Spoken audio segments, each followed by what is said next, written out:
Hello, everyone. So I've got a very special game here.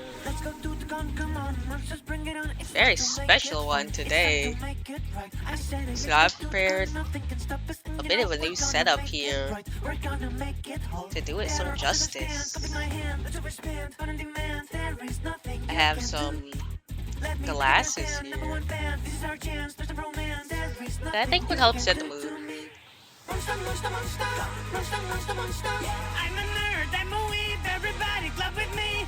And as you can see by this perfect anime-esque opening, really setting the mood.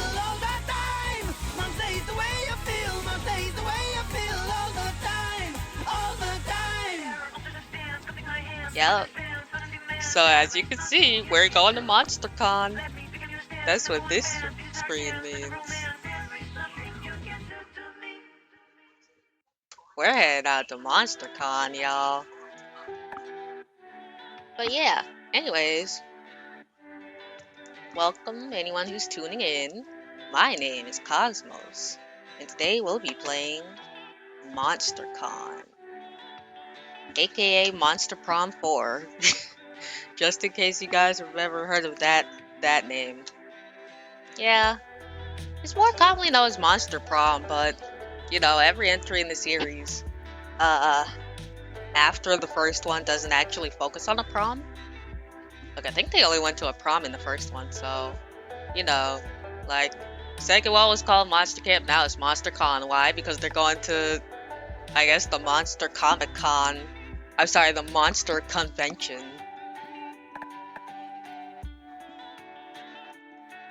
So that's what's going on today. And so, again, I've got like a bit of a new setup here. Like, I whipped up a quick stream layout in craft class. So like, hopefully it looks decent. I think personally,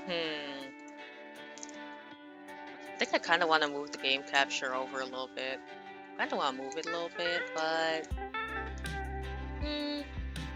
yeah, that's a little better. That's a little better. Okay, but yeah, I whipped up the layout myself. Now we're just gonna get started. But yeah, just brief introduction to the game. It's just a dating sim, but with monsters. So yeah, this one should be fun. I've actually never played it. I've actually never played this game. I've only played the first 3 games, so we're just gonna try it out. I'm just gonna go local.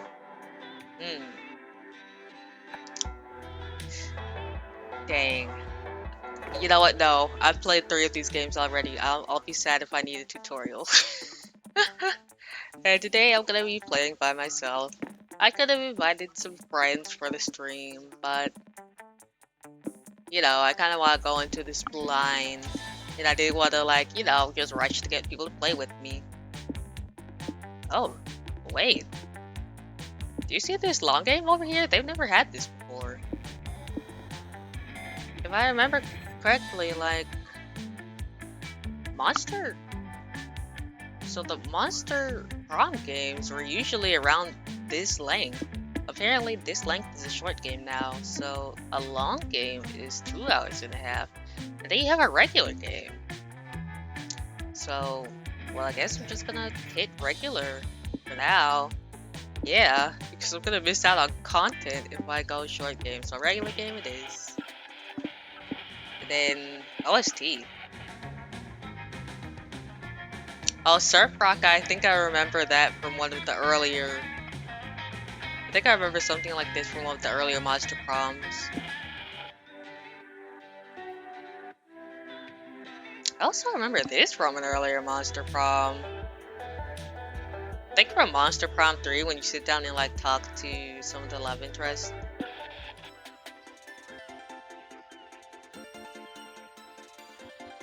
I'm not sure what Future Base is. Retro. Okay.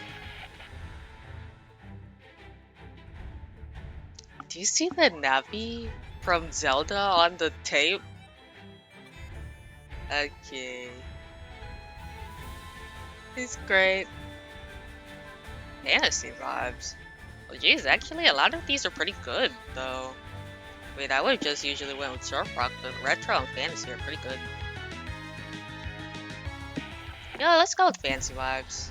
Ah, SpookyCon. For some, it was just a nerdy convention, but for us, it was 4 days to celebrate our many passions and obsessions fiercely. 4-day convention? Dude, well, if anybody stops by and chat, I'd love to know how long your conventions usually are. Because a 4-day convention, I think my sister has only ever been to 2-day conventions, because renting out a venue for 4 days is kind of a tall order. Fiercely, unapologetically. We weren't alone. Regardless of what you loved, you could always find people who'd make you feel seen and understood.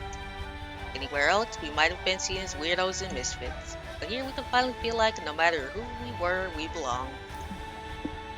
Oh my gosh, it's Vicky! Okay. Sorry, like I'm just very not normal about Vicky because she's one of my favorite playable characters. Like they made her love interest in 3 and I just freaked out. Also, we got Brian. So like these 4 up here, Vicky, Brian, Amira, and Oz, right? These 4 up here are the playable characters from the first Monster Prom game. And then Damien was a love interest from the first Monster Prom. He was one of the first ones I ever went after, and it took 6 whole playthroughs just to win his heart. Valerie? Like, I'm pretty sure the cat's named Valerie. But, she was just the shop. She was basically just the shop owner in Monster Prom 1. Like, she would just sell you, like, random things she found. Like, I think at some point she sells you, like... Well, it was free, so I don't know if she sold it to you, but she gives you, like, a used, hygiene product. It's pretty awkward. Like, I think it decreased your stats if you took it. And then Aaravi. Okay, so... Some lore for Aaravi is that she is basically the monster hunter. Like, she was kind of put into Monster Prom 1 in order to... Basically in order to kill the monsters. Like, she's managed to sneak into the monster school where all of the main characters were, you know, because Monster Prom. And then she tried to kill the characters in the school, but to my knowledge, she never managed to kill anyone. So, like, Aravi's just kind of a joke character, because even though she is, you know, clearly an experienced monster hunter, she never really killed any of the main cast of monsters. Milo, he was a love interest in Monster Camp, which is Monster Prom 2. Oh, I'm so sorry. Wait, the pronouns are wrong. They were a monster in Monster Camp, and they're a Reaper. I believe Milo is a love interest in Monster Camp. Like, I believe he was. Yeah, I think he was one of the ones that I did not get to woo. Mothman is just kind of like one of the teachers. Like, either in Monster Prom or Monster Camp. Like, Mothman is really dorky. And then Mossman. I think Mossman was just like one of the camp counselors. Like in Monster Prom, which is the first game, like Mossman is a pizza delivery person, if I remember correctly. In the first game, Mossman did pizza delivery, and then in the second game, Monster Camp, he does he becomes a camp counselor. Now, I don't know if it was in, like, Monster Prom 3, which was the road trip, but, like, Mossman, every time you'd see him in earlier games, he would literally just be there to, like, work. Like, he was just Like, he's basically like that one Amazing World of Gumball character, Larry. Like, every time you see him, he's just in uniform. And now I'm blanking on these two characters because they were in Monster Prom 3, which is the one that I have the least playtime on. But you know, I do want to do them justice, so I am going to look them up just to give y'all a quick rundown on who they are. Okay, so these last two characters. There's Warm Walter, who's the marshmallow guy here. And then there's Brad Fomet. And Brad Fomet is a yoga instructor with supernatural deep breathing skills.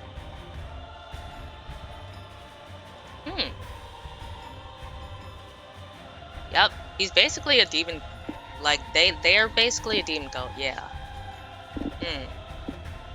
See, this is such a good smorgasbord of like characters to choose from. I'm kind of feeling Mossman,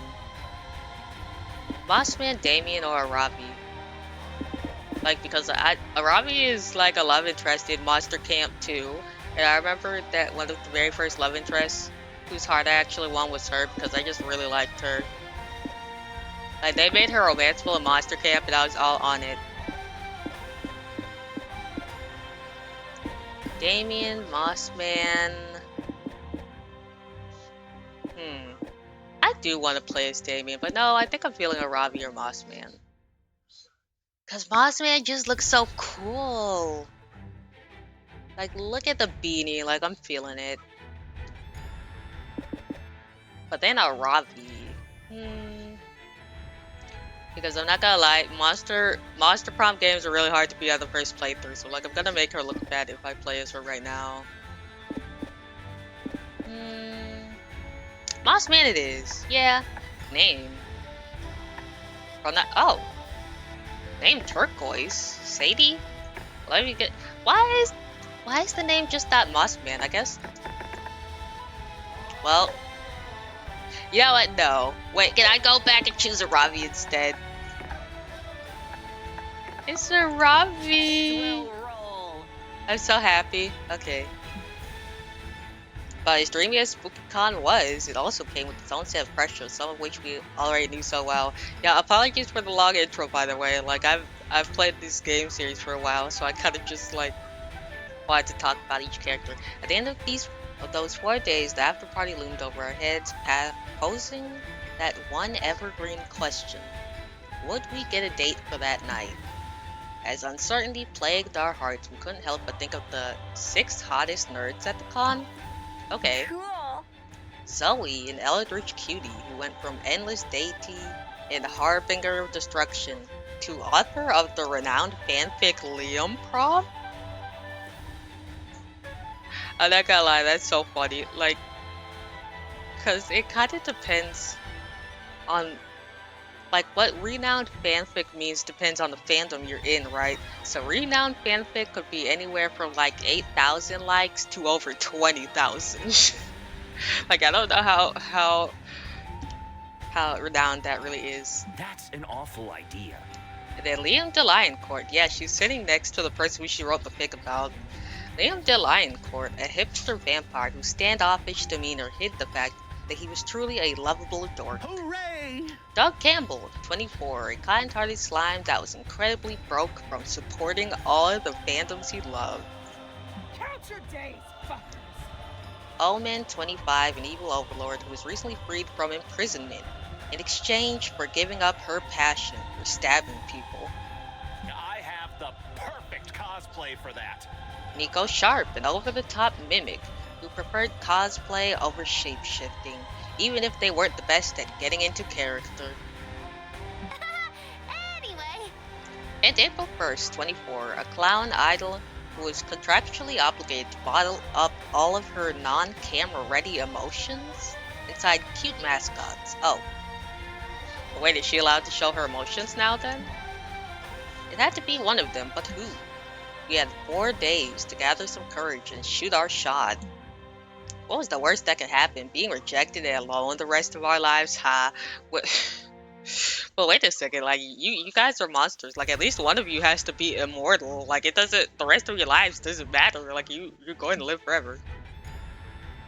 We'd had our fair share of love and rejection. This surely wasn't our first rodeo. And as we had grown to know ourselves better, we realized we felt more confident. Okay, tell us 3 things you like. Owning you are a clown. Wholesome memes. I do like wholesome memes, yeah. Searching for loot in RPG. Fighting in the shipping wars. I'm not fighting in those wars. Wait, do you see Garfield times Naruto here? This is crazy. Oh my goodness. Got some raunchier options here. Yeah, if anyone didn't notice, I did put like a smorgasbord of content warnings for this game in the stream tags, you know. Because I know this game series and I personally would not like to get in trouble, so yeah. Also, now that I think about it, I think I forgot to go to the settings and pick stream safe music. Like, they might be playing some really copyright stuff right now, so if this mod goes down, I apologize. Ooh, tier list for everything. I love tier lists. I love tier lists. Like, live, laugh, love tier lists. Because I just love ranking my favorite things. Like, I made an iceberg. I think I made an iceberg for Ame-Same once. And that thing had like over 50 entries on it, right? And then I also made an Iname iceberg, but I lost it on my old hard drive because it corrupted. Okay. Let's see. Retro games. I'm not gonna lie to you guys. Retro games is like... dang. Wait, what is this? Whoa, okay. I don't know about that. I'm not too sure about that. Retro games, personally. Retro games is just PS2 games for me, if I'm being honest. Because I don't like to play SNES games. Like, I don't quite know that many enough to want to play them. Favorite... Top 3 favorite villain archetypes. Well, this one, definitely. And then...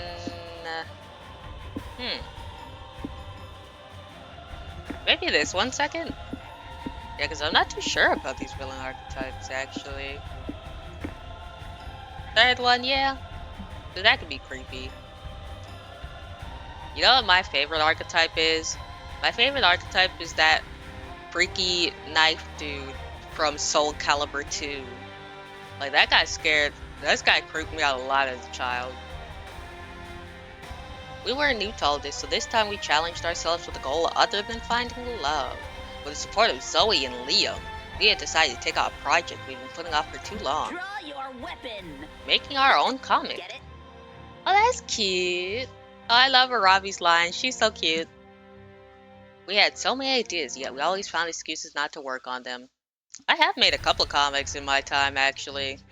Like, I made this avatar. You know, so I did try animation too. But I also used to make small comics. They'd usually be like 1-page comics. Like, I think my last one was like an Anna Squared comic. Like, I don't know if I can really show it on screen. Like, wait. Maybe I can, actually. Like, if I can add it to OBS, then I can most definitely show it on screen.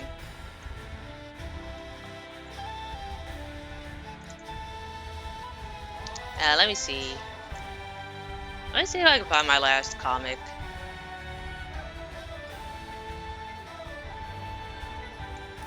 Yeah. Okay, ooh, whoa. It's huge. So let me just... Okay, maybe I shouldn't have... Okay. But yeah, no, here it is. So I remember that my last comic was Anna Squared, right? And so I was like, what if there was a basketball player AU and like one half of the ship was a cheerleader and then the other one was a basketball player. And that's basically what that was. Like, so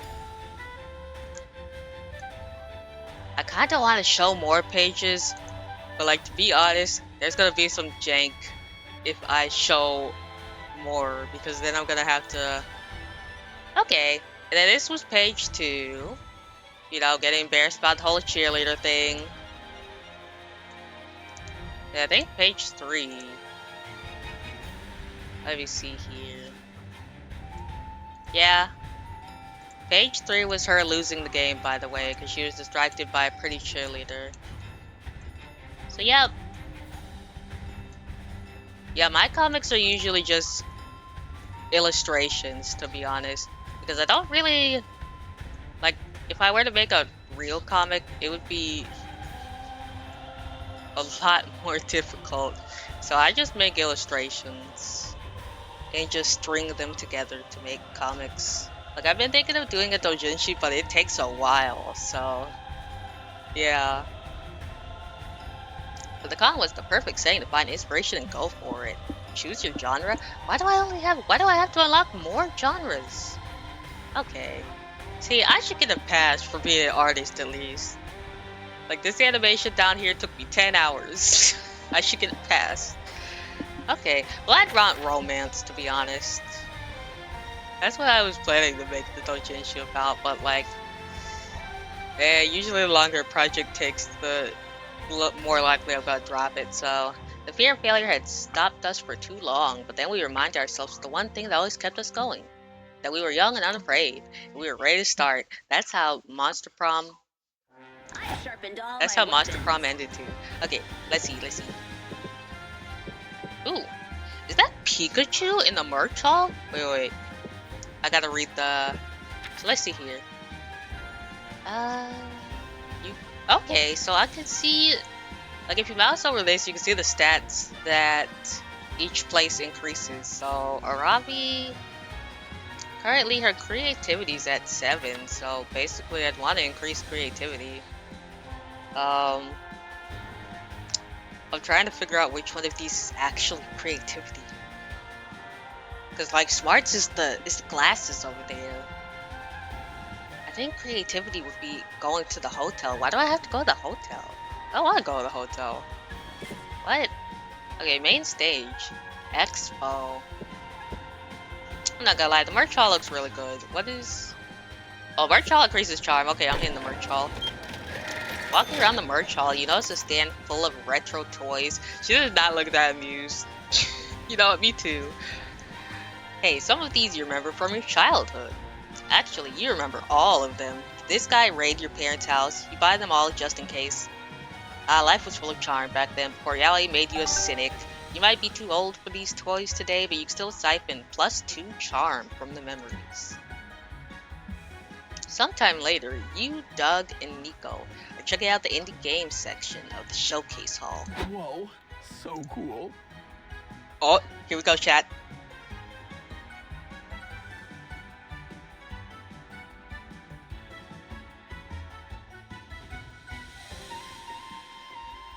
If I could play the demo on your website, that's awesome. Thanks so much. I'll say this, dear viewer. In a world rife with greed and misery, it warmed this old detective's heart to see these indie games getting off the ground. And no, just look at all of these awesome titles. Blind Drive, Spookware, Discroom, Once Upon a Jester, Mausoleta.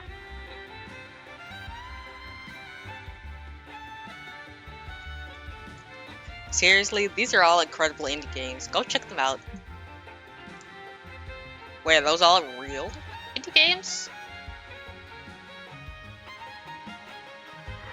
It's just a shame that games like these don't usually get the recognition they deserve. Doug, you've got the answer already.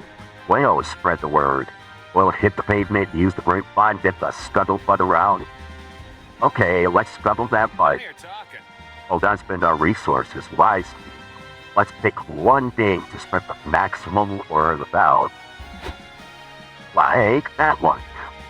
Wait, which one?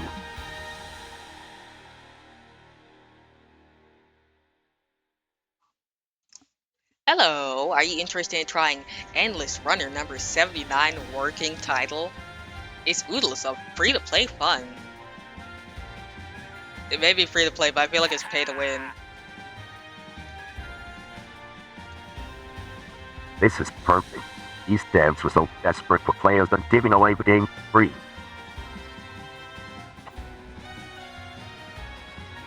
Excuse me, our company's not desperate. Our demo is #1 on the mindless clicker section of the App Store. We make our money through copious, invasive microtransactions. You know you want them.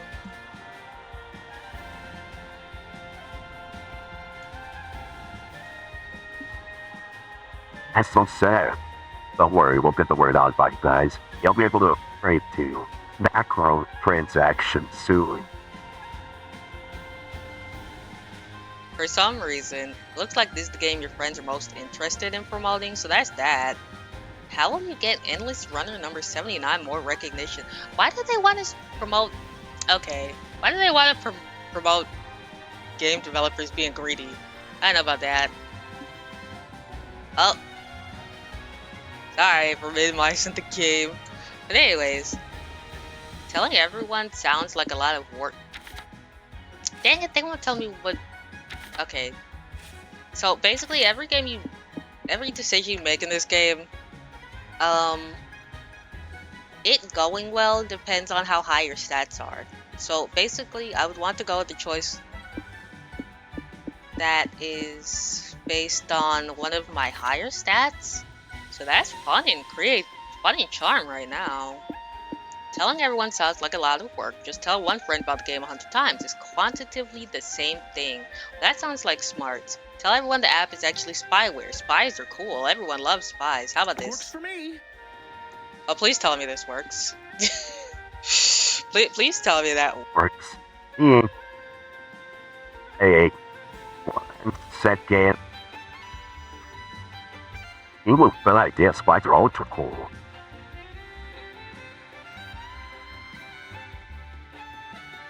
We would prefer that you not spread the rumor that Endless Runner number 79 spyware, especially when that claim is so unsubstantiated. Ha ha ha. I think I cracked this case.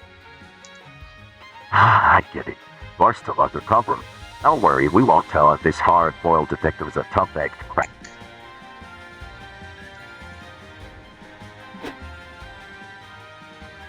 Please tell me this will work. 15 minutes later. Liam, did you know this game is actually spyware? Doesn't anyone say hello anymore? Hello, Liam. It's good to see you. I value our friendship very much, and because of that, I want to recommend you this game. The one with the spyware? Yeah, spies are awesome. The espionage, the hand-to-hand combat, the million-dollar suits. But you do know that having your information stolen by spyware is bad, right?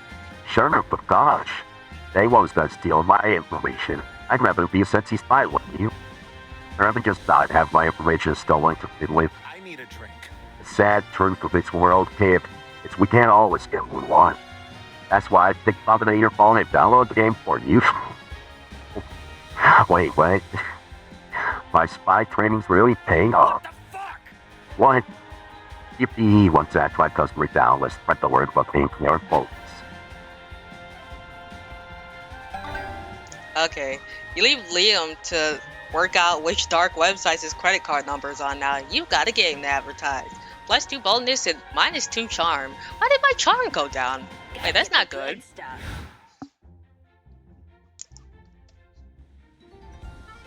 Yeah. But yeah, feel free to tell me how that how the voice mod is going down, because I can't actually hear it that good. Like I can hear it. Well, actually, I can hear it now. I can hear the voice mod now. But like before I couldn't hear it. So, you know, feel free to tell me how the voice mod's working out. Like, this is the male voice for the stream. This is the male voice for the stream because I do not have enough gender left in me to actually do a male voice. So this will be the male voice for the stream. but yeah. Also, sorry if you're hearing double is there. I think that the game sound for the game is about the same as my desktop audio. So when I can hear myself, you can probably hear doubles.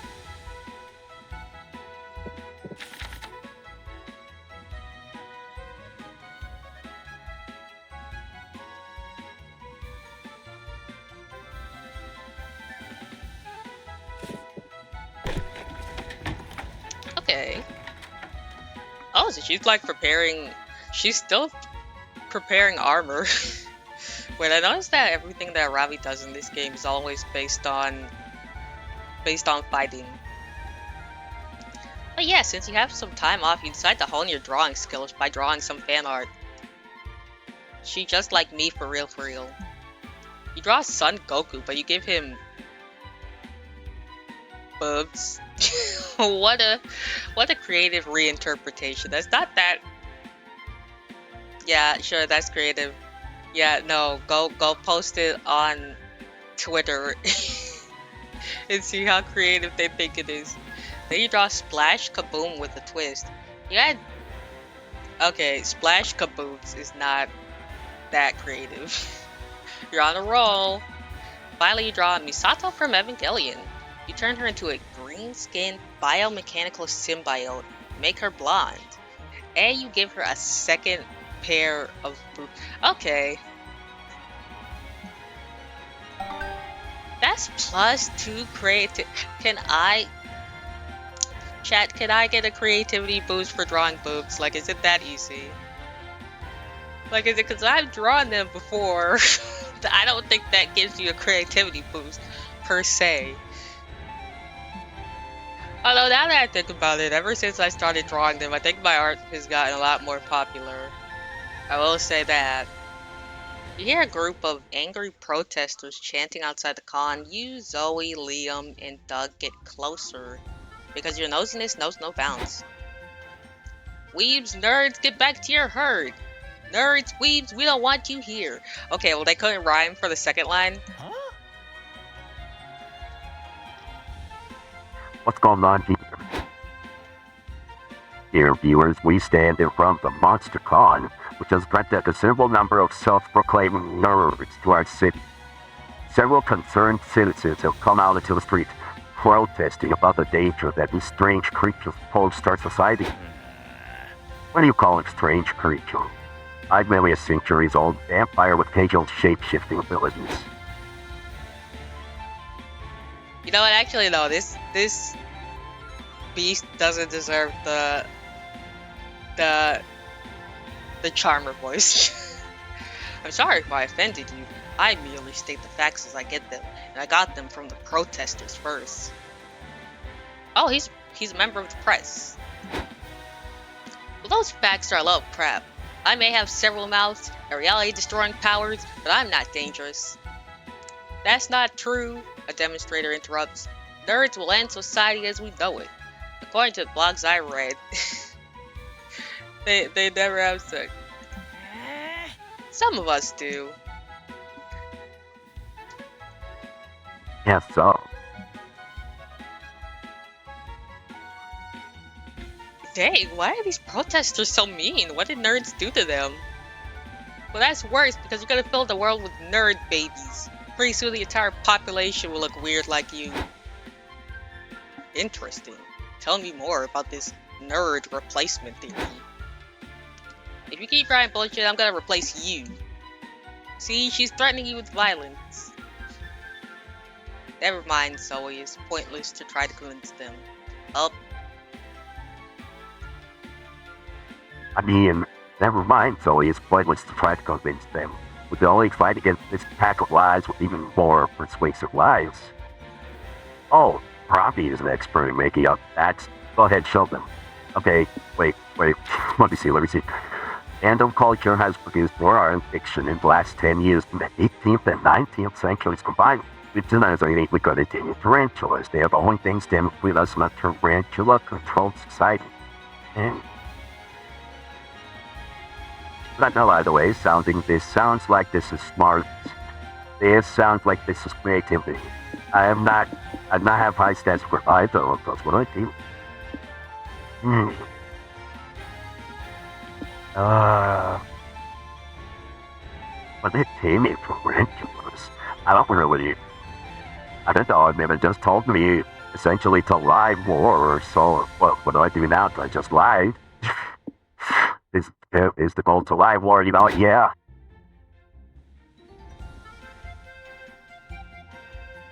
Now that is interesting. Tell me, big nerdy fellow, what makes people like you so good at dealing with tarantulas? We're good because all the sweat, obviously, and it's nervous sweat releases pheromones that are soothing to tarantulas. Really? Of course, we could do a demonstration if there were a tarantula here. Laughs. Don't worry, I got one. No, Zoe, wait. Zoe pulls a tarantula out of her pocket. The protesters start running around screaming. Come on, Doug, tame that tarantula. What? How am I supposed to do that? I'm way too nervous. According to Liam, that's step number 1. Come on, give it instructions. Okay, I don't know. Say it. The tarantula immediately jumps onto a protester's face and bites them. As much as I'd like to twist the facts to make my article more interesting, this looks fake. The spider didn't do what your friend said. Obviously, the spider couldn't just sit there and watch all these protesters demonstrating against Doug. That makes sense, since the protester with the tarantula on her face, I was demonstrating the hardest. The spider bit me. Now you know what will happen to all of you if there are no nerds around. You can start thanking Doug or we'll unleash the tarantulas. Thank you, Doug, king of tarantulas, says the protesters meekly. Oh, glorious day. I am also in debt with you. This is journalistic gold. Okay, I did it! Yes, you dissolved the demonstration to save the day. You lose -2 creativity. Why did I lose creativity for that? I need that. I'm at a freaking comic convention. But you gain +2 boldness and +1 pet tarantula. Okay. Big stats. I love Aaravi so much. You know what, Aaravi would be obsessed with building her stats, so... But do you see what's going on over there? Is this an idol concert? I can see the people with cat ears in the background. Okay. I don't think I went here before, but I need to get smarts up. Oh. Well, Aaravi's pretty bored. Yeah. You know, if I were a Monster Hunter too, a comic convention probably would be pretty dang boring. You decide to watch a panel discussing fighting game archetypes. Your main goal is to determine which archetype you'd be. Are you a grappler? Are you a zoner? By the end of the panel, you realize you're the very rare lover, a highly ineffective archetype for fighting games. Makes sense, you are a better fit for a dating sim. That's lovely to hear. You gain +2 smarts for achieving such self-awareness. Oh. Get ready to become one of April's fools because you, Liam, and Doug are going to see your clown Fred in concert on the main stage. April! April! Ah, yes, Doug. A true fan indeed. Ah! Angie. That's Chatlow. Okay. Woohoo! I can't wait to see April on stage. I'm so gonna look up to her, literally. We'll see how it goes. Come on, Liam, aren't you excited? She's gonna be on a stage that's like 6 inches higher than anybody. More than high, April needs everyone's full support. Idol is only as good as her audience. Crap, crap, crap! And I'm her audience, and I'm not as good as her. Oh crap, well, these people aren't so good either. Let's test it. Hey, you with the glow stick, show us your moves. April's fans start flailing their arms like a bunch of deflated air dancers. Just as I suspected. These people have no coordination whatsoever. This is terrible. April's gonna crash and burn. She'll lose her private plane. And she'll have to rent on my moped. I put it, how rich is April? Wait. I thought she was just a mascot girl. How rich is she? April doesn't have a private plane. Wait, Dog, you majestically dumb genius. Thanks. A few minutes later, the three of you are at the airport talking to a bunch of aircraft marshals. That's why you should come. April's concert, Mr. Air Marshal Union Arrest. Oh, look, it's not the first time some kids have told us to go dance at a concert. What? Really? Yeah, both the concert goes the garage shit. But my kids, we'd like to help you. We don't really feel like it. It's obvious these guys need a little push. Aaravi convinced them to help you. Okay, that's me. Appeal directly to their taste by composing a couple pretty songs about airplanes for the concert set list. Tell them if they help you, you'll take some of their workload by helping 2 or 3 planes land. I don't want to do that. I don't want to do that last one. Look, no. What should I do then? This sounds like it could be creativity or fun. Or boldness, maybe? I don't know. Which one of them feels like smarts, I wonder. Okay, tell them if they help you, I'm not gonna lie, I don't know. Either of these options could be any of these stats. Appeal directly to their taste. It sounds like it could be smarts. And then this is perhaps boldness. I don't know, like I'm kinda scared. Like I don't think I'm gonna help by, you know. Yeah, I'll just do this one. Oh, so you're telling me this April likes airplanes? Sure, she has tons of songs about them. Finally, it's high time a pop singer finds the artistic potential of airplanes. Not the nuance, boys, we're leaving. A little later, you visit April in her dressing room and she's getting ready to go on stage. Quick lag, April. Oh, and when you go on stage, there's something we'd like to tell you. Now, we have great news. You have to include these airplane-themed songs in your set list.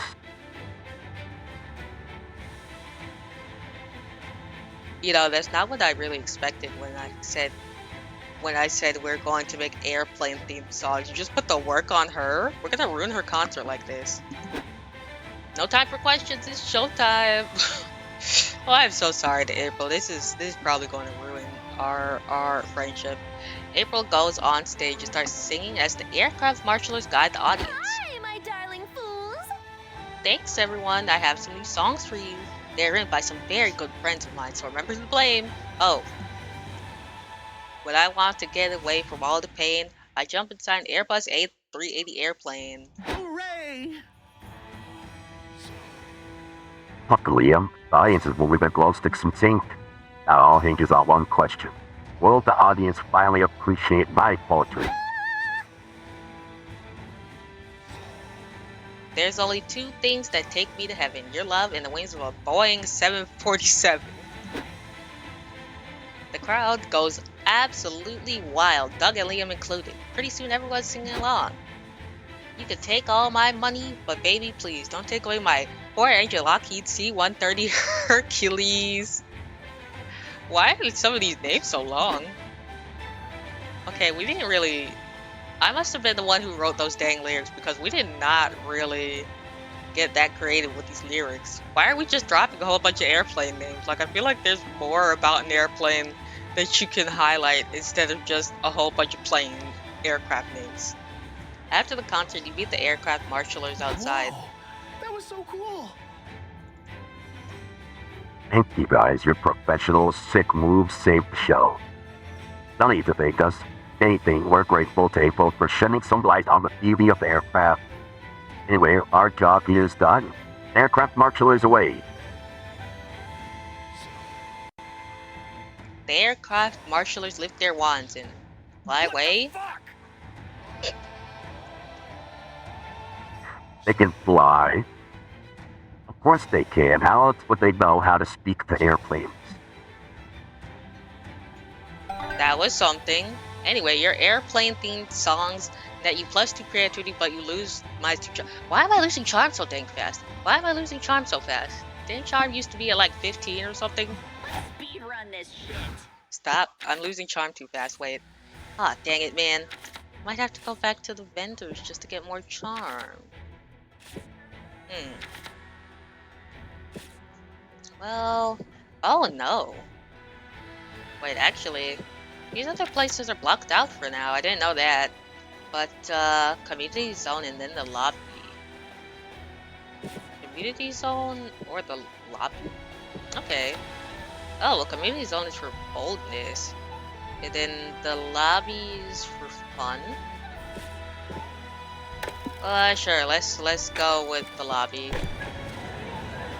You're roaming around the lobby when a tiny little dude pulls your shirt and whispers, "Hey, you need water, it's important to stay hydrated." He offers you a bottle. You get so nervous about this social interaction that you temporarily forget how to properly use a bottle.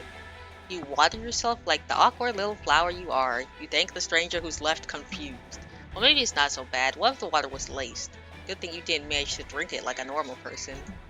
You gain +2 boldness for navigating a potentially dangerous situation. Oh, wait a second. Oh, dang it. I was supposed to go... Okay, so it wasn't the lobby I was supposed to go to. I was supposed to go to the community zone for fun. Afterwards, you attend a meetup with fellow fans of Liam Prom, Zoe's famous fanfiction where everyone is Liam. Is this? You know, this reminds me of a little fanfiction called Lucky Ribbons, where almost everyone is Amelia. Doug rhymes with hug. So I get the appeal. I totally get it. Hi everybody, I'm Doug Liam Prom's official moderator. It's nice to meet you all. Zoe can't be here today because I forgot to tell her this was happening. On bright side about Liam, How passe. it's a pleasure to be here, my dear peons. Why did he just get the mimic to pretend to... You know, in Monster Camp, I'm pretty sure we had... In Monster Prom, I'm pretty sure we had a character like this who also disguised himself as people. Except he did it a lot more poorly than Nico is doing here. Like, it was the chameleon camp counselor who would wear the ugliest masks of, like, Monster Camp characters to pretend to be them. On the other hand, cosplaying as them, yeah, this looks a lot better. Yeah, Nico's a lot better at mimicking people, but I think like the chameleon counselor who couldn't mimic people for anything, which is really funny. Like, he was the worst at blending in.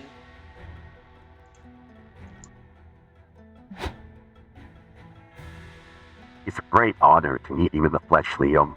Thank you for being the glorious muse of our venerated author. Hey. Hey, that's not me. I'm me. Oh, quite right. So tell us, Liam, can you turn your rump into a horse's rump? What? No. The gift centaur, Liam, I guess. He's just a character who's always family. I see. Can you still be ridden like a powerful stallion? No, that'd be feasible if I were a centaur, but we've already established that I'm not. Oh, is Centaur Liam coming today? Oh. Crap, people are getting bored. There's something fun and memorable we can do with fans. I didn't think this through. How ironic. We can all write poetry. I am the pen to me too. So daring. Now, I really want to say that word too good. What about you, Nico? Any ideas? I am Liam. What's this, Nico? I mean, Leo. I'm Liam, you rube. I propose that we write poetry in big penthouses as well. That's really what I sound like. Okay, looks like it's up to my input again. Save the vibes of this meetup. Okay, well, good news, everybody. It's time to play Ask Liam, a series of invasive personal questions. When in doubt, do drugs. I suggest opium is thematically appropriate because it's vintage and esoteric like Liam. Now let me see here. I feel like this one might be boldness. It might be boldness or it might be fun. By the way, those are the higher stats I have, so. And then there's also good news, everybody. It's time to ask Liam a series of invasive personal questions. So, I guess. I'm not gonna lie. I think just solely based on my stats, I would have to go with drugs. I think. I don't know. I feel like that might be a bad idea. I know it's a bad idea. It is. He should have said so before Aaravi and I gave everybody opium. At least everyone looks like they're having fun, and the fans are completely hooked. Of course, they're hooked on it. Opium is a highly addictive substance. Oh, who cares? You still got English, dog. This meetup will be a momentous occasion for sure. Months from now, the fans will deep in the throes of opium addiction. They'll remember this as the day everything changed. I guess that's all me for why to make today memorable. Oh, sorry, dog. Actually, these aren't rotten. I swear, asking for help feels like what shot monkeys for. Aw, come on. They're not that bad. You remember the time I asked you to get a vintage book for me, and somehow resulted in an orphanage burning to the ground? Haha, classic Aaravi. We all laugh, which quickly dissolves into a coughing fit from all the opium smoke. You gain +2 fun from drugs. You also lose -2 smarts from drugs. Boo. See, everything's going pretty well based on the whole, like, following stats thing. Time to get some fresh air. Time to restore some stamina. Okay. Restore some stamina, huh? I'm not gonna lie. Nico seems pretty funny. The thing is that he likes to cosplay a lot while he's here. Like, Nico likes to cosplay a lot while he's here. So, kinda wanna hang out with Liam more. Like, it's been a while since he's been a love interest. Who do you wanna sit with, Liam? Watch a holy crap. What the heck are these? Wait. What are these peppers? What are these peppers thing? What is this? Wait. Why is go out for lunch locked as an option? What's going on? Okay. Watch a movie? Or... Why is 3 peppers for going for a walk? Okay, we're just gonna watch a movie. What's the lore? You and Liam watch a vintage black and white movie together. Oh, this is adorable. Oh, it's so cute. Liam's full of fun facts about the film, such as that actor did unspeakable amounts of cocaine on set, and I think this movie is bad. We stand an info dumping king. Oh yeah, totally. Oh, now we stand. Do you win at Oh, that's stand culture. brainstorming? The con is a whirlwind of activity and overstimulation, but somehow you find time to work on your comic. Time to brainstorm. Why do I have to brainstorm? Wait a second, I have to actually make the comic in-game. I have to decide how it's going to be. What trend from the early 2000s should come back already? Delicious. Oh, pants. People actually seeking revenge? I'm not gonna lie, don't. I guess this. All I need to learn like 3 memes, 4 slang words to be cool. Oh hey, it increases my stats. My charm's going back up. What's your strongest asset when on a first date? You taste like a pumpkin spice latte. You could transform into a tiger. You have strong yet graceful knees. Or your eyes are soulless. Almost as if they were 2 sexy empty holes. Well, I don't know if like eyes that are like a manhole are like really that attractive, but yeah. Let's see. Pumpkin spice latte. It's interesting. I'm not too sure. But I will say I think I'm gonna go with this one. There we go. Time to get back to con. Let's unlock some map locations. Oh, now we're on. Why did she say that? Unlock some map locations. Okay. Well, creativity is insanely low, so should I go to the hotel again?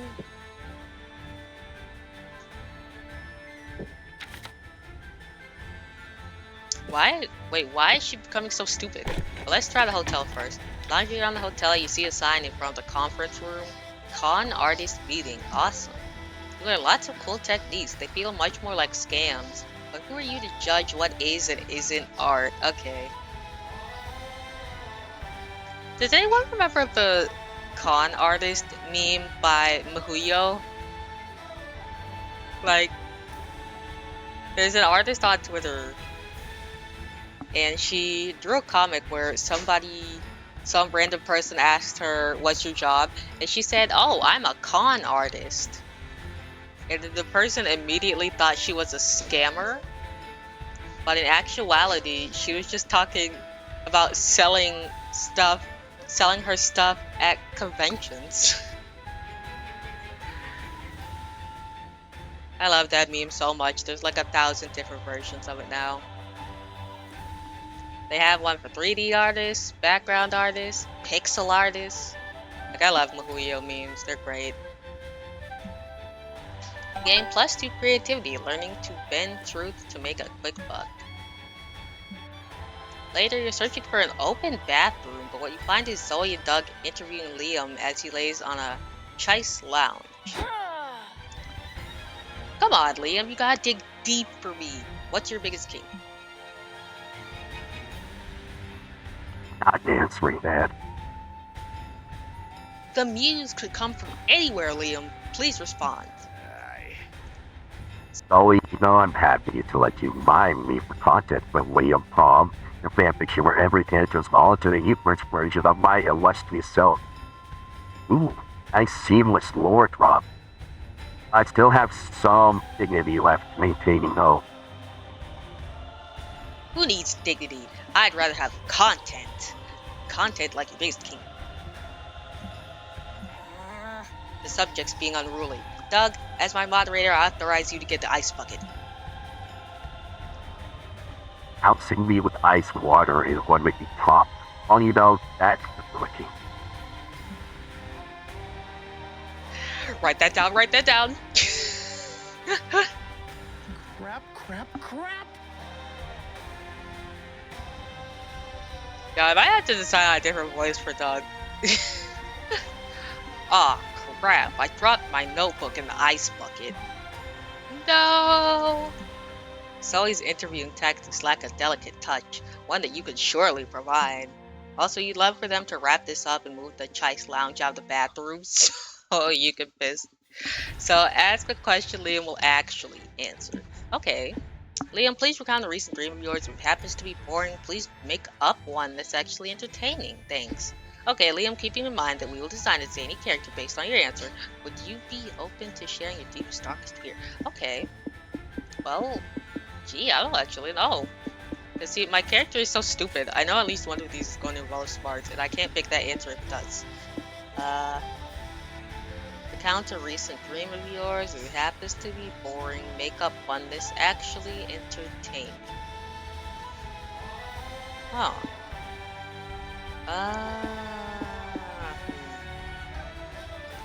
Which one of these sounds smarter, I wonder? Well...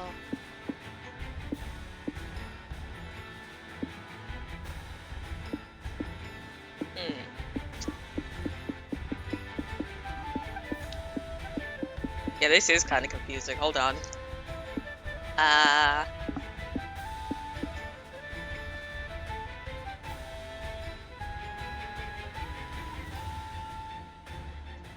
feel like this one could also be creativity. Could that one be smarts or could it be fun? I feel like at least one of these is smarts and I can't pick that one because I'm a dumb dummy.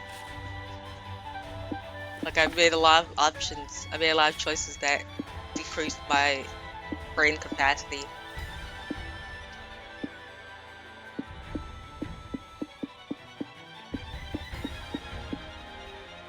Hmm. This one's funnier though. I guess I'll go with this one. Uh, I'm not going to share my deepest fear. why? Is it tigers? What? No. Where did you even get that idea? It's okay to be afraid of tigers, Liam. I'm afraid of them too. There, I said it. I'm proud of you, Doug. That was very brave of you to admit.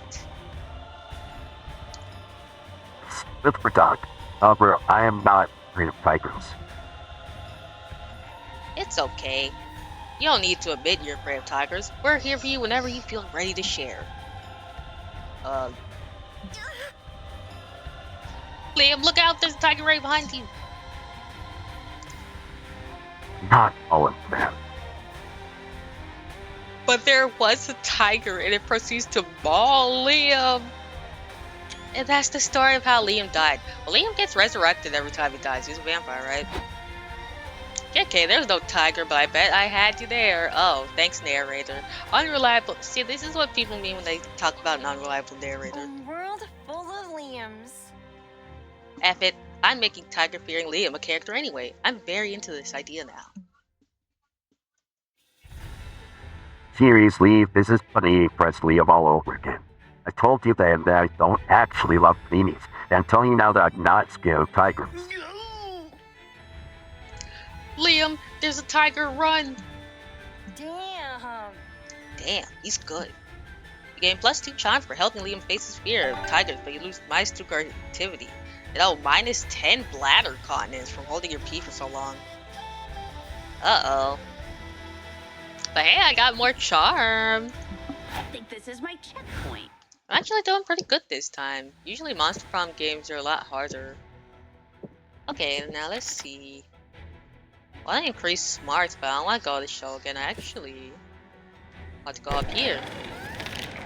Oh, it's playing Uno, but she stabs the cards. There's an auction going on at the community zone. They're auctioning the original notebook from Death Note, starting at 100 monster dollars. Dang, how much is 100 monster dollars worth? You can kill so many people with that notebook. You yell 200 monster dollars. Everybody in this car is broke AF, so you get the notebook. To make sure no one steals it, you decide to write your name in it. Oh shit, you're gonna die! 40 seconds later, nothing happens. Death Note is a real dum-dum. You still have +2 fun by playing Pretend Death Note. Well, that's cute, but at the same time, that's kind of dumb too. Sadly, you, Liam, and Doug are in an area of the con you've never seen before. It's very dimly lit, you hear screams in the distance, and is that blood on the floor? Well, I guess we're gonna have to evacuate the dance floor. Yeah, that doesn't work exactly. This isn't the dance floor, but what are we doing here, Liam? I thought you were taking me to the merch hall. As if the merch hall even knew of the mustachioed merman gotcha collection. No, we can only find it here. Well, this place isn't even on the con map. Look, it says "Do not enter." It's covered with the skull and crossbones sign. That's meant to scare away the amateurs. You know where to turn and whom to ask. There's a whole black market of things that seem impossible to find. Alright, so who do we ask? Every time I make eye contact with somebody, they make a throat-slitting gesture. Come on, dog. They're more scared of you than you are of them. Oh, good. They must be terrified then. Here, I'll show you. Excuse me, sir. What do you want, wimp? Cool. I'm looking for a certain mustachioed man, and I'd be willing to pay to meet him. Point blank 99, as they say. You hitting on me? Get ready to kiss the barrel of my gun, you purple wuss. That's my street lingo is a little rusty. Come on, Doug, show your volunteer badge to a prize. I'll show them not to mess with us. Doug, con volunteer. Okay, look, I'm an official con volunteer. Oh, so you're narcs. Well, you clearly did the right thing coming with Liam and Doug. That way, you'll be able to say goodbye when they get killed. Then again, you might get killed too, and what's worse, you'll never find the mustachioed merman. Quick, teach these two street smarts before the street kills them. We're not even on the street right now. We're in a convention. Rent the Con Underbelly audio tour to learn some facts about the history of the black market and how not to die on it. Hey, that sounds too smart. Pretend to be black market critics who are writing a review for Shady Business Monthly. Everyone will be nice to you to try and get a 5-star score. Wait, which one of these sounds smarter? Because I gotta avoid it. My smarts, I'm still dumb. And creativity is also way down, so... Con Underbelly audio tool, or... Yeah, I don't know if any of these choices are really gonna go that well, but I'm gonna pick this one in case he uses charm instead, and just pray. How come you didn't say that before? Come with me, I'll show you around. The criminal drags the three of you through dark and dank alleys and makes sure every criminal knows you're here. Hey Hank, come meet my new big shot critic buddies. Show him your shit. No need to bother him, he seems pretty busy stabbing that other guy. His loss. Anyway, that lady over there is my wife, Rhonda. We met when I killed her boyfriend. Wow, what a meet cute. Right? Hey, baby, tell my new friends how good I am at murdering. Don't worry. Trust you. No. You really need to see me in action. Here, how about I kill that guy? I have good aim. No need, really. Seriously, I don't mind. Pick a place for the bullet hole. We've seen enough. They're clearly running a tight crime ship here. What we have to beat here on the cover of Shady Businesses Monthly. Awesome. That's all I want to hear. The beefy guy knocks the three of you unconscious. You wake up 4 hours later at the edge of the underbelly. Oof. Oh no, guys, you stole all my money. Okay, that didn't work out then. Damn it. Heck, pockets are empty too. Damn it. Wait a second, there's something in my back pocket. It's the mustachioed merman. What's that note attached? Thank you for your visit. Can't wait for the next issue of Shady Businesses Monthly. XOXO evening Bob.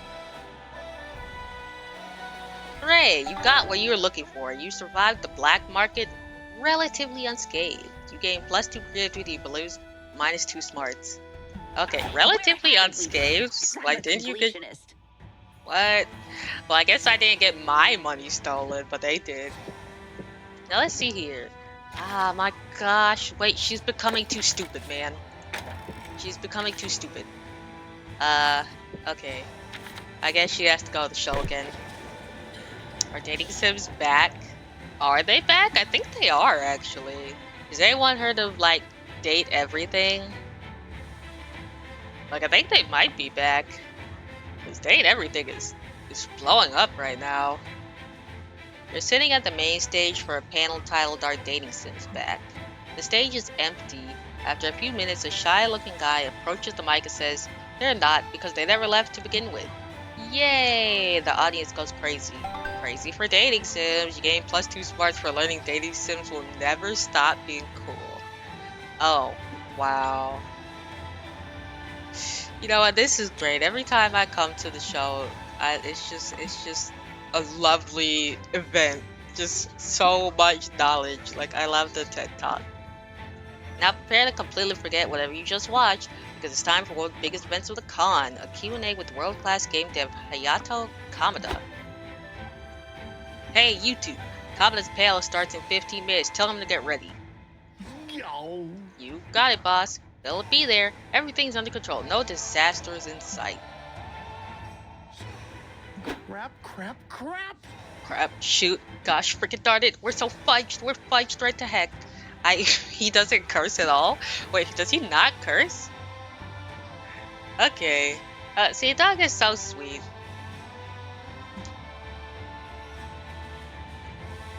A commitment to family friendliness is admirable, Doug. But can someone tell me what the fuck is going on?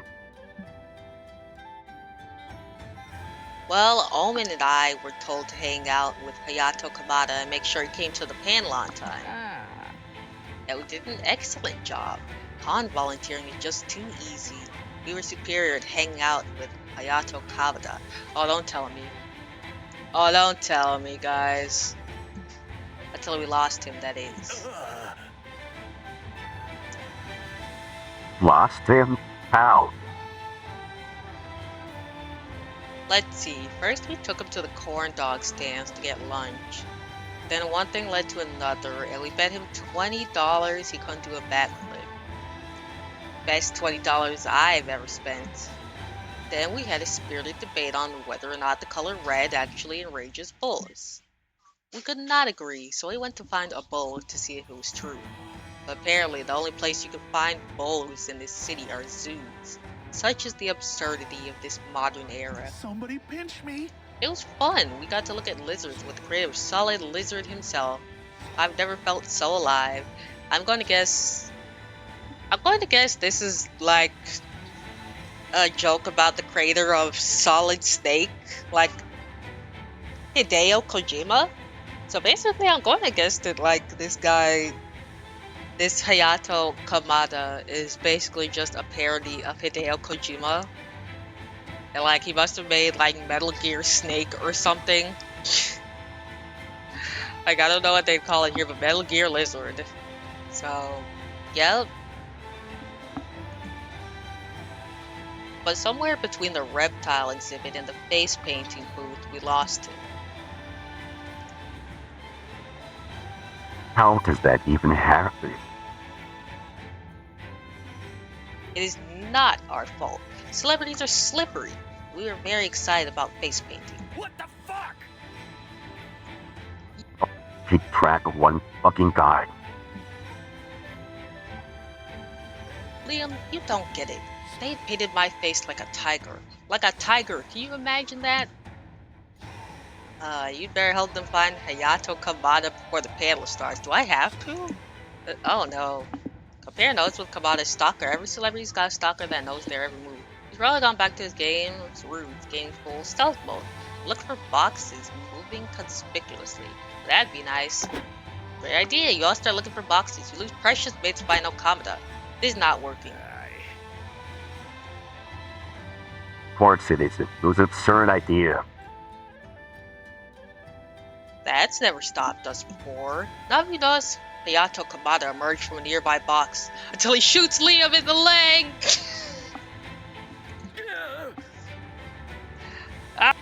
My leg. I win. You would even want the most famous asshole to ever shoot me award? Oh, I wouldn't hide and seek. I was playing with Dog and Omen. Oh.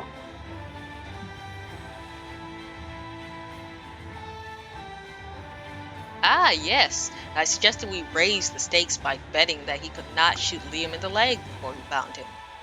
Okay, so luckily I did end up finding him, but he shot Liam. He literally shot Liam. I fucking love this.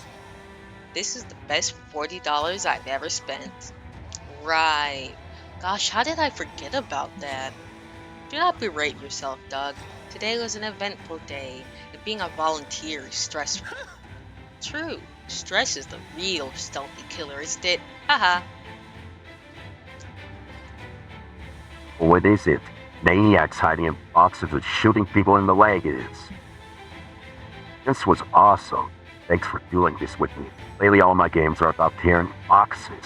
I forgot how fun it is to hide inside a box and to shoot people. I'm so glad you had fun, Mr. Kamada. We can play again anytime you want. Okay, wait. What? No. Come on, Liam. Be a good sport. The panel is saved to let you play more hide and seek without shooting Liam. So even he has fun. Game +2 fun and losing minus 2 fun. Why is my character so dumb? You win at a con. Wait, I cannot be... Okay, guys, this is bad. If I'm going after Liam, he'd probably want a person who's smart. And if I'm so stupid, how am I supposed to win him over? Why am I so stupid? Okay. So basically it's boldness versus charm.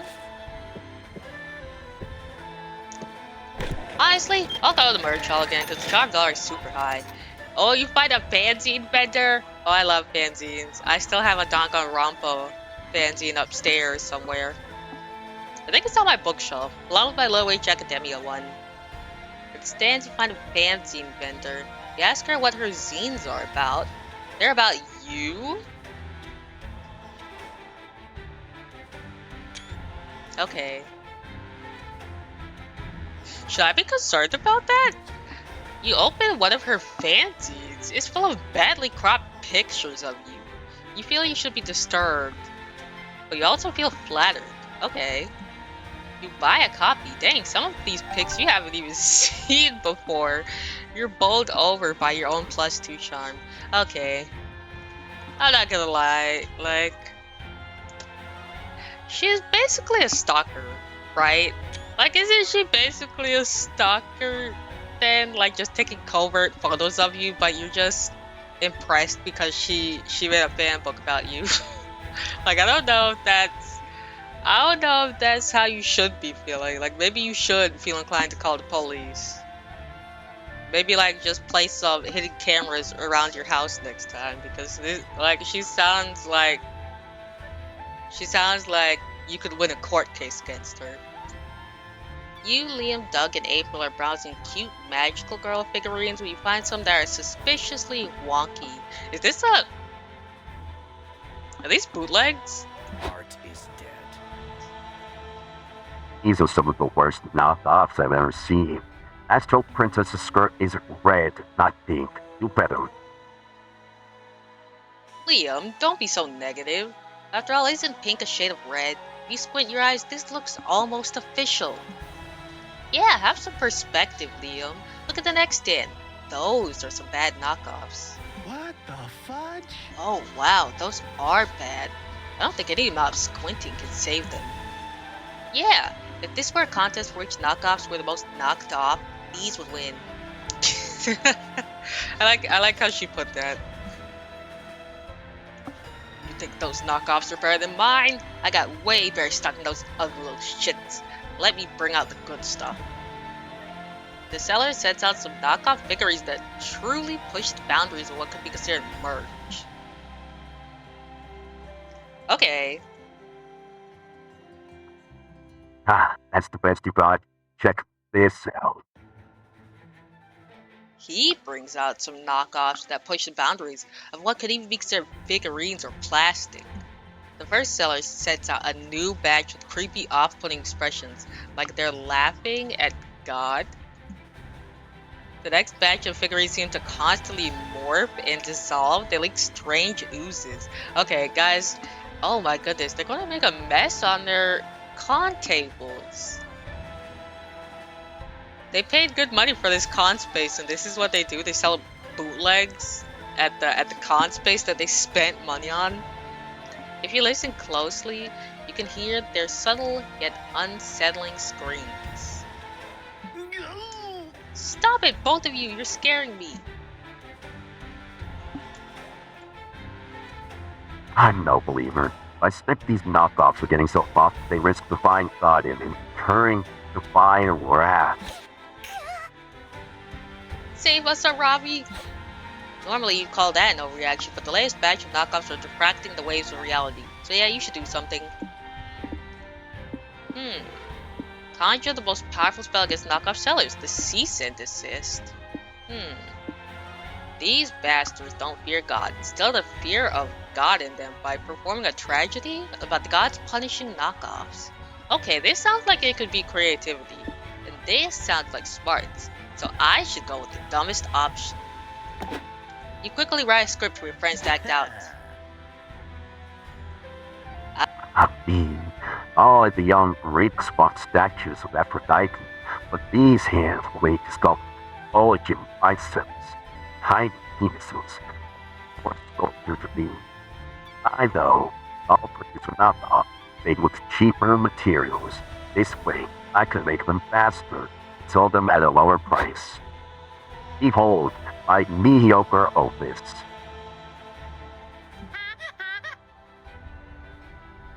I'm a statue. You don't talk. Knockoff statues do. You know what? This is perfect. This is what you should do at con. You should dress up. Arg, boo, hiss. Oh no, it's the real Aphrodite come to shame me for my keepers. Yes, and now I'm cursing you for sculpting such a hideous knockoff of my gorgeous self. I didn't mean it, April. You aren't hideous. I'm just following the script. Please still be my friend, please, please. Alas. Alas, alas. Now the hideous. Oh wow. Forever, all because I chose to offend a goddess with my arts. Oh no. We better stop this before we become unsmashable too.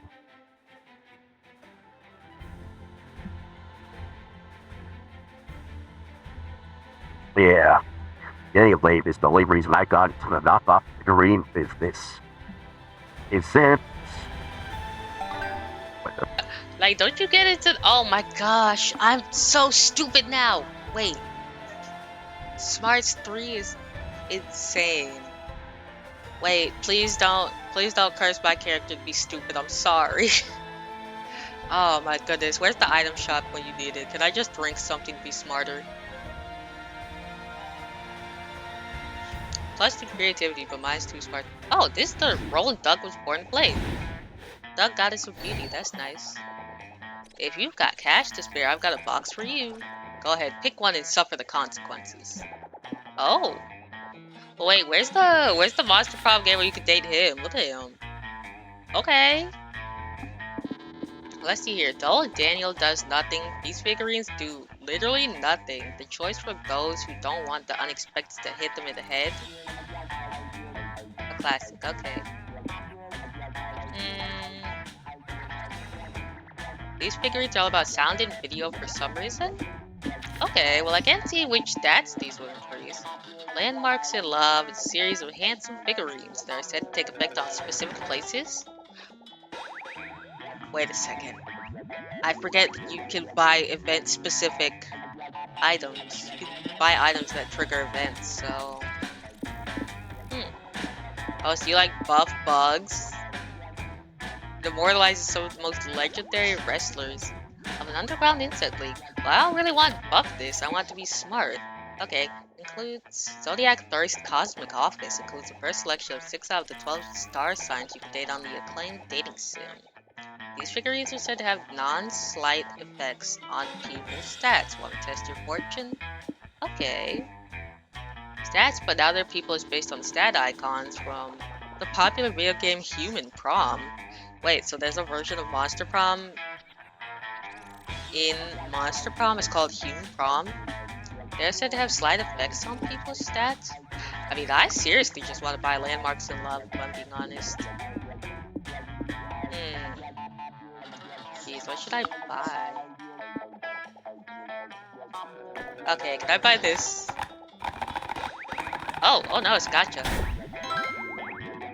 Sexy Sagrada Familia. The main stage has been destroyed?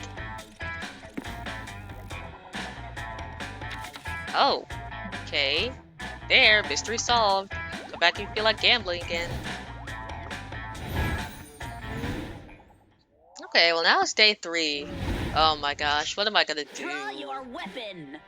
Another day, another morning to devote to the comic you're working on. Time to brainstorm. What's a red flag kill at Sly Dog first date? They happen to live in the sewers, which probably affects their personal hygiene. Their appealing cooking skills are a lie, as they're being controlled by a rat under their hat. Actually, if there was a Ratatouille-like guy, I probably would still go out with him, because that's awesome. I love Ratatouille. They don't own even a single cow, reducing the chances of having tasty chalky milk whenever you want it. They like street smarts. Hmm. Okay, well, let's see here. This is for a first date, so I don't think street smarts would matter that much to me. I think the sewer would. Oops. Well, now I'm charming, but even more stupid. Please. Please, I'm going to get negative smarts at this rate. Why haven't you finished that big project you told everyone about? Hmm. Big Oil is pressuring you not to? They probably feel threatened by you, as they should. Okay, creature living on your bed told you that you should wait. You don't want to be rude to the bed creature. An ancient curse. Okay, this one is... That's pretty funny, but I think an ancient curse. See, now I'm smarter. Now that I think about it, Aaravi was cursed in Monster Camp, actually. Ah, my turn She was again. cursed with a very sassy demon. Like, I don't actually know what happened to the... Oh my goodness. What have I done? That was what I needed for smarts. You go to the main stage. There was this one panel you really wanted to check out. Still, as you can see from afar, the main stage has been reduced to smithereens. Did you really expect there would still be holy activities among the ruins? Silly I you. sharpened all my weapons. You destroyed the main stage. Hope you're happy. Ah, dang it, man. No way! How am I supposed to get smarter now? Well, hotel outdoors. You head to the front desk of the hotel to ask for an extra towel. They give you one. You're drunk with power, so you decide to test how many extra towels you can ask for before they tell you to stop. You managed to get 14 extra towels, huh? What can you do with this many towels? You only need one. You decide to build a towel fort in your hotel room, gain +2 creativity from such a magnificent architectural endeavor. You head back to the hotel room with Liam and Omen. You walk in on Doug letting the Spooky Con mascot use his laptop for some reason. Is this the mascot? Oh, hi there. Hey guys, I'd like you to meet my friend Pom Pom. He's helping me get a better life. Is this a scam artist in this costume right here? What do you mean by that? Well, we got to chatting outside and I was talking about how much I loved comics and movies, because you can live vicariously through the characters. And he said he knows a way for me to live a new life in real life. We just have to swap identities. Oh my goodness. He's almost done using my birth certificate, his social security number, to make a pretend ID with my name and his face on it. Stop it. I'll fucking let him do that. He's stealing your identity. No, he's swapping identities with me. Don't worry, it's an even trade. Yep, I get Doug's clean criminal record, and he gets a daily call from my parole officer. Ah. Fear not, Liam. I have an idea. Ullman snatches Doug's laptop out of Pom Pom's hands and throws it out of the window. Well, you just broke his stuff. I guess that works, but you just broke his laptop. Hey, I was using that. I'm not leaving until I get a new identity. Yeah, that's fair. Nope. It's Not fair. He tried to scam you. Hey, I said he could have a new identity, and I'm a slime with my word. Do maybe you have a spare identity he could have? Aaravi? Time to put your years of experience creating... Wait. I love this one. Wait. Truly trust in carcinization, a proven form of convergent evolution, in which non-crab organisms evolve a crab-like body plan. This means he will eventually get a new identity as a crab. Look, time to put your years of experience creating a basic TTRPG character sheets to work. This is the same thing but illegal. I'm gonna do it. I'm gonna do that as a Makes no TTRPG sense. player. That wouldn't even work. Character sheets have no legal bearing on. Okay, Pom Pom. You can either do a melee build, caster build, or a healer build. Which one sounds the most fun? I guess melee. Melee. It's good, but it's weaker without party. I recommend balancing himself with some healing spells, or at least a top of his speed. Why do you care? I thought you said this would not work. Well, It won't. Like we're all going things with... you all are going things unsafe. You should at least do it well. time to pick your class and stats. What do you want to be proficient in, buddy? Guess being good at stealing and avoiding the cops would be pretty great for me. Rogue it is. Ooh, that sounds compelling. Could I be a rogue instead of a reformed villain? No. Killjoy. Now you gotta pick your name. This is critical. A good name can make or break your TTRPG experience. He is right, though. He is kind of right. You can always give your character a nickname that the party called him instead. I don't know. You got any ideas? Unfortunately for you, I have already chosen the best name in existence, but it is not too late for you to take second prize to become Omen Jr. Satisfied, Omen Jr. leaves to register his character sheet at the DMV. You gain +2 creativity for helping him remake himself, but lose -2 smarts. Dang it, I'm getting dumber. Let's unlock some map locations. Well, if I'm gonna get dumber, I might as well get more charming. Check out the stands and buy a few comic books. They give you a free tote bag. After that, you buy a couple prints from an artist. You get another tote bag. Then you buy a cool tote bag, and they give it to you inside a free tote bag. Wait, I'm gonna put my old new bag in my. I'm gonna take my old new bag out of my new bag and put my new bag in my old new bag. And now, I'm gonna take the new bag. I'm gonna take the old new bag out of the new bag and put the new bag in the old new bag. Okay. All I remember is that from Ant Farm, because like I just remember like China Anna McClain making this very convoluted. It wasn't even a convoluted plan. Her dad bought her like some crappy old bag, and so she was like, well, I want a new bag, so she bought herself a new pretty bag, but then she needed to hide the new pretty bag inside of the old crappy bag that her dad bought her so she wouldn't get in trouble. So she put the old new bag in the new bag. She took the new bag out the old new bag and put the old new bag in the new bag when she was at school. Like it's kind of like the campfire song in SpongeBob, but for Ant Farm. Then you buy a cool tote bag and they give it to you inside a free tote bag. You gain +2 charm from all these fashionable and free tote bags you have now. If only you had something to carry them all. Well, I could get a boyfriend to carry them all. What about Liam? You're at the merch hall trying to find something to waste your savings on. Then you see just the right place for it. A stand full of blind box toys. I gotta have it. I actually did get some blind box toys a while ago. I think I got... Let me see. I did get some a while ago. I got some Osomatsu themed toys actually.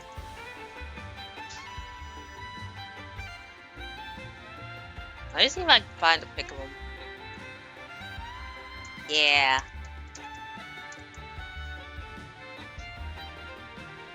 Okay.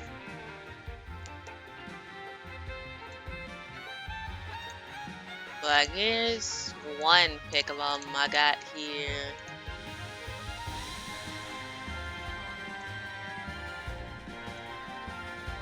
Here we go. Look!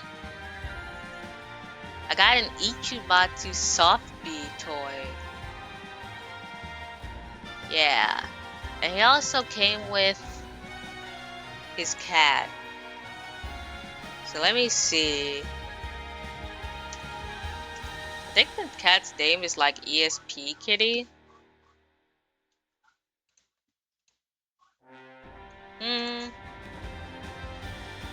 So it's very difficult to get a picture of ESP Kitty. Difficult, but not impossible. But yeah, I have been watching also Matsu-san. So like I did buy like a bunch of merch recently, I think. Like I got a couple Softbee, like these cute little toys here. I got a couple of these. And then also I got some like cup cup figurines. Like, they actually fit onto the rim of the cup.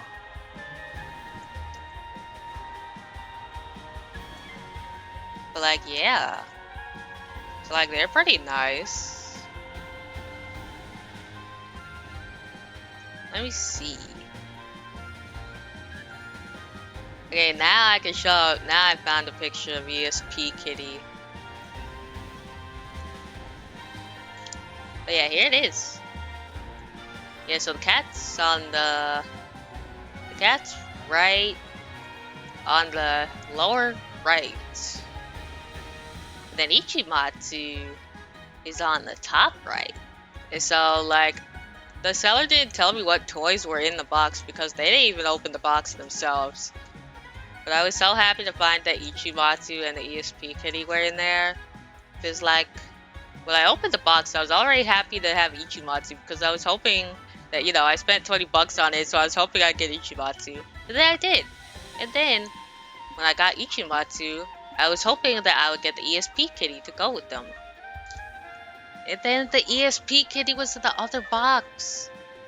I remember that there was also like some candy in each box, but like considering these toys were sold maybe like 5 years ago, I didn't want to try out the candy. So yeah. But anyways, back to the game. Ooh, they've got the collection of old men magically turned into furniture pieces. I'm only missing the coffee table with a triple bypass. Why would you want an old-faced piece of furniture? Because it looks so silly. Look at my fridge with hairy eyebrows. Haha. Maybe we just have different definitions of silliness. But what would I know about that? I'm just a clown.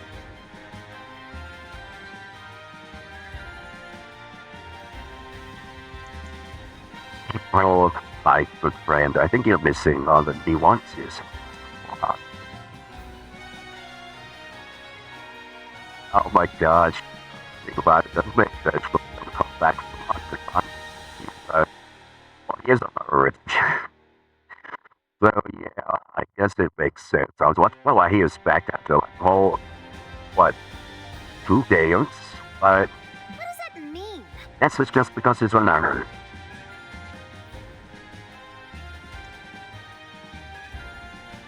I get that you're overpaying for boxes filled with weird stuff. I'm skeptical that there's any nuance to it. Plan proposed. Is this a Duolingo reference right here? Why is this balloon shaped like this? Plan proposal. You pay me 15 bucks a piece. I take you to a landfill so you can open lots of boxes full of weird stuff. Going to a landfill doesn't sound super fun, but I like doing activities with my friends. Wait, that was sarcasm, wasn't it? Yes, Doug, it was. You guys solve this. You can't stand a friend not understanding the hobby of another friend, even if that's statistically bound to happen. Wait, why is Aaravi suddenly having such a heart all of a sudden?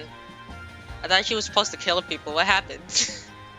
She literally becomes friendly in the sequel. Like in Monster Prom, she was determined to kill people. And then in Monster Prom 2, she just starts hanging out with the monsters at their monster camp. And now people don't even blink, even though she's not. Like, I'm pretty sure Aaravi is the only human in these games. She was a monster hunter, but like people don't even really blink about having her around now. Maybe April just isn't into furniture with old people's faces. Pick a collection that'll make her realize how cool blind boxes are. Now, I don't know about that. I've only opened 2 blind boxes in my lifetime. Cute animals overwhelmed by the many responsibilities of adulthood, or characters from famous paintings, but really buff. Cute animals overwhelmed by adulthood? I mean, I'm not gonna lie, gee, I don't know. I gotta say this. Oh. That sounds slightly less creepy. Which one should I buy? Oh, That's not up to you. Just pick a blind box to see which one you get. wait, so I don't get to choose? No, the mystery is what makes it so magical. Well, Oh, Doug, to be exact, it's more of a marketing ploy. The deliberate scarcity of certain items turns into a challenge, which engenders a vicious cycle of overbuying. Can it be both, Liam? Ask your bank account. Point taken. Let's see which one April got. I got the buff screen. This is amazing. I would love to have this on my desk, actually. Like, I would buy this. That is a choice. Wow, this is weird. Oh, at least we tried. I'll take this one if you don't want it. No, I mean, it's weird, but the sexy kind of weird. Ooh, April likes muscles. It's not about the muscles, it's about the art. Ooh. But yeah, hot art. So authentic. of course, April, it is art. And now you can decorate your home with it. Do you want... Other blind boxes, I still want my coffee table. In a minute, just let me look at it a little longer. Now you can all learn out about blind box toys together. One secret, why is the buff choice not getting these smarts, huh? Why is that? I'm so stupid, guys. Look, Liam's never gonna freaking love me. Now you can all learn out about blind box toys together. Name plus 2 creativity, which is an art-based toy feeling. Mine is too smart. I'm never gonna get with Liam at this rate. He's going to hate me for being so dull. Like every choice I pick, it just makes me dumber, and I'm gonna go into the negatives, guys. What do I do? Let's go into the negatives. Let's see here. Let's look at use more fun, because I have a lot of boldness already. Oh shoot, I clicked the wrong one. Having a great time at the con seems I told the world by tweeting having a great time at the con, good one. Fortunately, that's no fate for him, all I told her to reply. The dumb fuck. Whatever happened to all my etiquette? Not going to let him ruin your days. You make a spirited but respectful debate with you. How do you keep it respectful? Hold on. After a while, the tall red, sorry, my mistake. You're a fucking dumb fuck. You're definitely embarking on a journey of revenge when this con is over. Game plus 2 boldness for not backing down from all my wife. Okay. You, Liam, and Nico decide to visit Omen and Dog while they get their con volunteer hours assisting at the first aid. It's all going smoothly until... So, buddy, help me. I can't breathe. I've got a gaping chest wound. Holy moly! Lay down here, sir. I'll page the on-site doctor right now. Paging Dr. Nico. Oops, I still had the face. Ah, sorry. But yeah. Paging Dr. Nico. Don't worry, Dr. Nico can provide some first aid and TV-worthy breathing until the real doc shows up. Let's see this wound. The cosplayer lifts his cardboard armor to reveal his completely uninjured chest. What's going on here? Is this a prank? No, I'm really hurt. I'm the Shadowy Knight.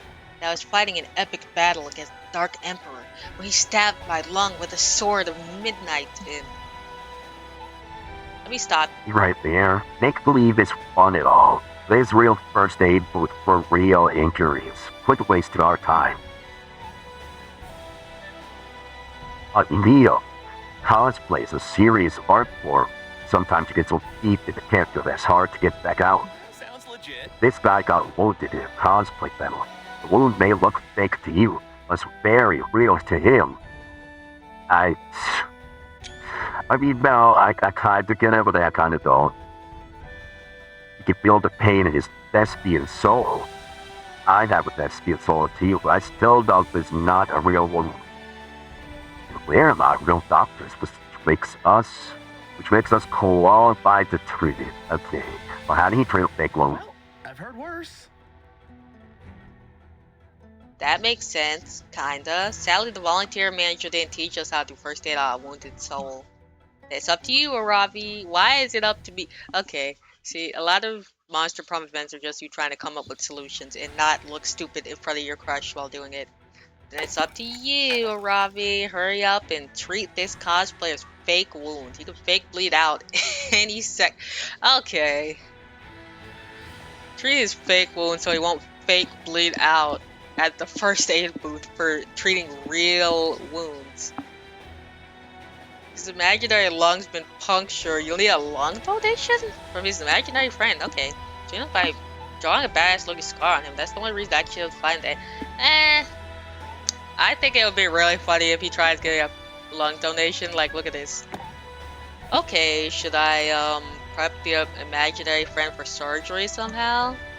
It'll be too hard to operate on entity that will exist on imaginary terms. Luckily, I have a spell for that. Aaravi, recite the spell on page 18 of this grimoire. My spell casting is not what it used to be. Oh, I would love this. I want this to fail so badly and mess him up. You chant the words on the page, because why not? A person materializes on the empty cot near the injured cosplayer. What the? What's happening? Where am I? Who brought you to the real world so you can donate your lung to your non-imaginary friend here? It's life or death. What? That's insane. I'm not imaginary. I don't even know that guy. Must be pre-surgery confusion. The stress is fogging her mind. There's no time to calm her down. We need that lung. Woman stabs the woman in the chest and expertly carves out a lung. Oh my goodness. Like, she might die. You guys didn't put her on any medication before this? Oh man, was that really a spell to bring imaginary friends to life, or do you just summon a random person here? How should I know? Aaravi recited the spell. I will never be found guilty in a court of law. Oh, am I gonna go to jail now? Yuck, oh man, why'd you give me the lung? Now my hands are slimy and sticky. Stop it, all of you. I was just playing. I didn't mean to let it get this far. This is so funny.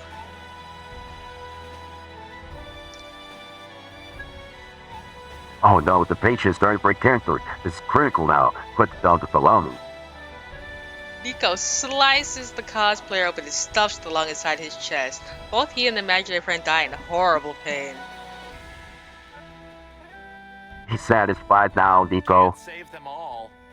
No, but that's the tragedy of medicine. You can't save them all. You lose -2 creativity but gain +2 fun because everything is more fun with imaginary friends. I think that's so funny. Like, he literally died for being stupid. Even if they're dead. It maybe weren't imaginary friends at all to begin with. Why is it +2 fun for getting these guys killed? Trying to get some fresh air. Okay, Liam. Anyone sell mana potions? Oh, Nico is so cute. I kind of would like to hang out with Nico, but the thing is, I don't think we're that close. Like, at all. I want to hang out with them, but, well... How about Liam? Whoa, talk about sharing an apartment. Being the inspiration for Liam from the SpookyCon Friends group? Sharing an apartment? Well, who does he share the apartment with? Okay, well, talk about your friend group.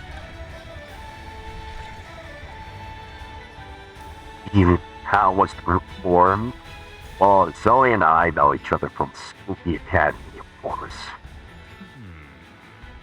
Doug, I met through Zoe, and then April, through Doug. I was the one who brought Omen into the mix, as I'm the sponsor for the Redemption Arc program. Trying to keep her close while she goes through her first steps of the program, so I convinced her to join us for the con. Wait a second, Omen isn't Wait, are you telling me Omen is in a Redemption Arc program? Is that the reason why she was allowed to come back? And why she's supposed to be trying to be good? Like, I don't know. I mean, she just led to, like, the horrible death of 2 people, so I don't know if she's really successfully finishing this program. I'll say that much. That was nice of you. Maybe. I just think that building good relationships can help me realize there's a better way of doing things. It was key for me, at least. Good relationships. Like me. Sure, like you. Oh my goodness! Okay, wait. Oh, I'm feasting. I'm feasting right now. Like good soup. Good freaking soup. Okay, so there's only Nico left.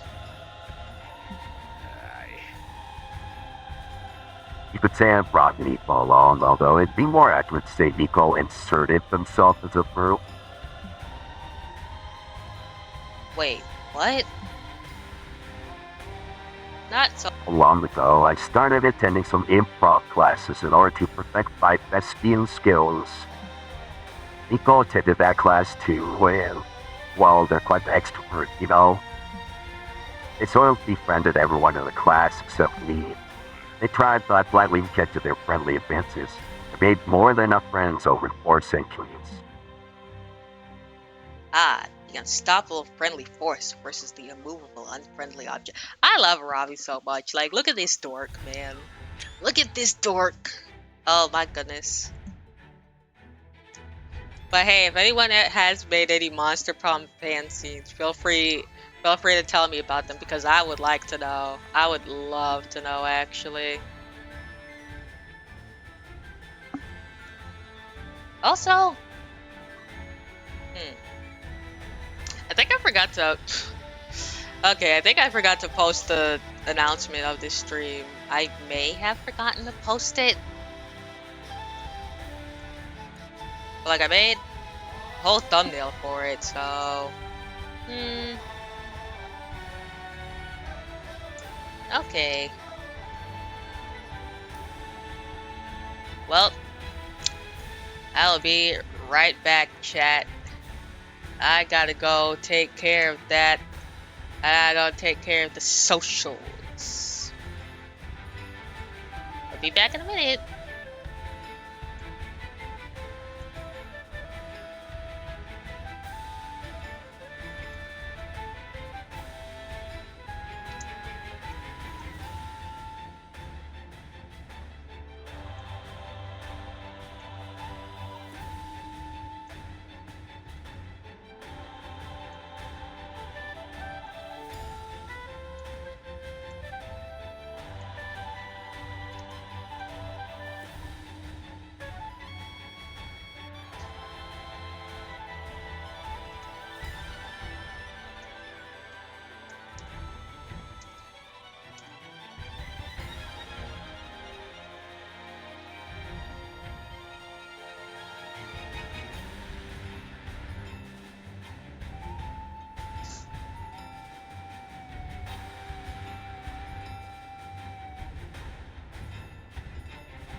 Alright.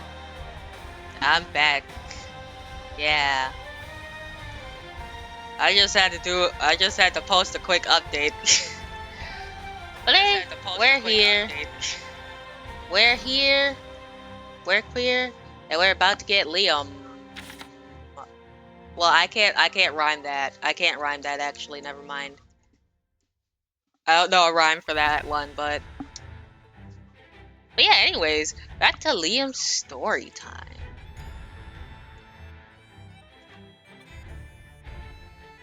If I would have won, alas, one day I was with Zoe and Doug at a cafe when Nico spotted me from across the street.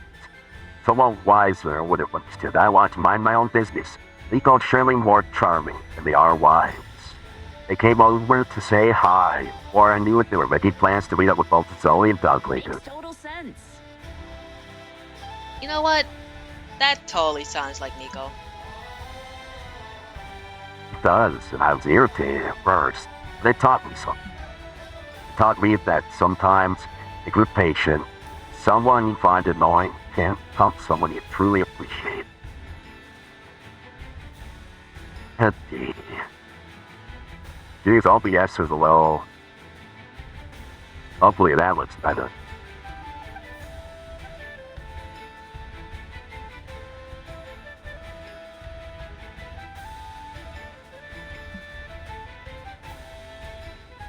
Wait, Aaravi. Okay. So Aaravi switches from being like shy to being like suave. You can't just switch from shy to suave, eh? Hopefully it'll work though. We'll see how suave she is in this playthrough. Like me. Don't push your luck, you old jester. Look at you, tearing down Liam's grumpy walls. You keep chatting and your silly japes steal a few more smiles from him. It's a good sight. Okay, you know what? Wow. Okay, am I sipping or am I shipping? Who knows? So, how do you win at brainstorming? Uh-oh. Wait, no. I forgot it was 4 days, not 7. Okay, it's almost time to find a date, but first, it's almost time to publish your comic. Now's your chance for one final brainstorming session to polish it. Okay, what's legal but should be illegal? Telling people Santa isn't real, people deserve magic in their lives. Yeah, that's true. Getting a tattoo of someone else's mom, just get a tattoo of a skull is cooler. You can always pretend it's the skull of someone else's mom. Well, I mean, I don't think it's bad to get a tattoo of someone's mom, but skull is cool.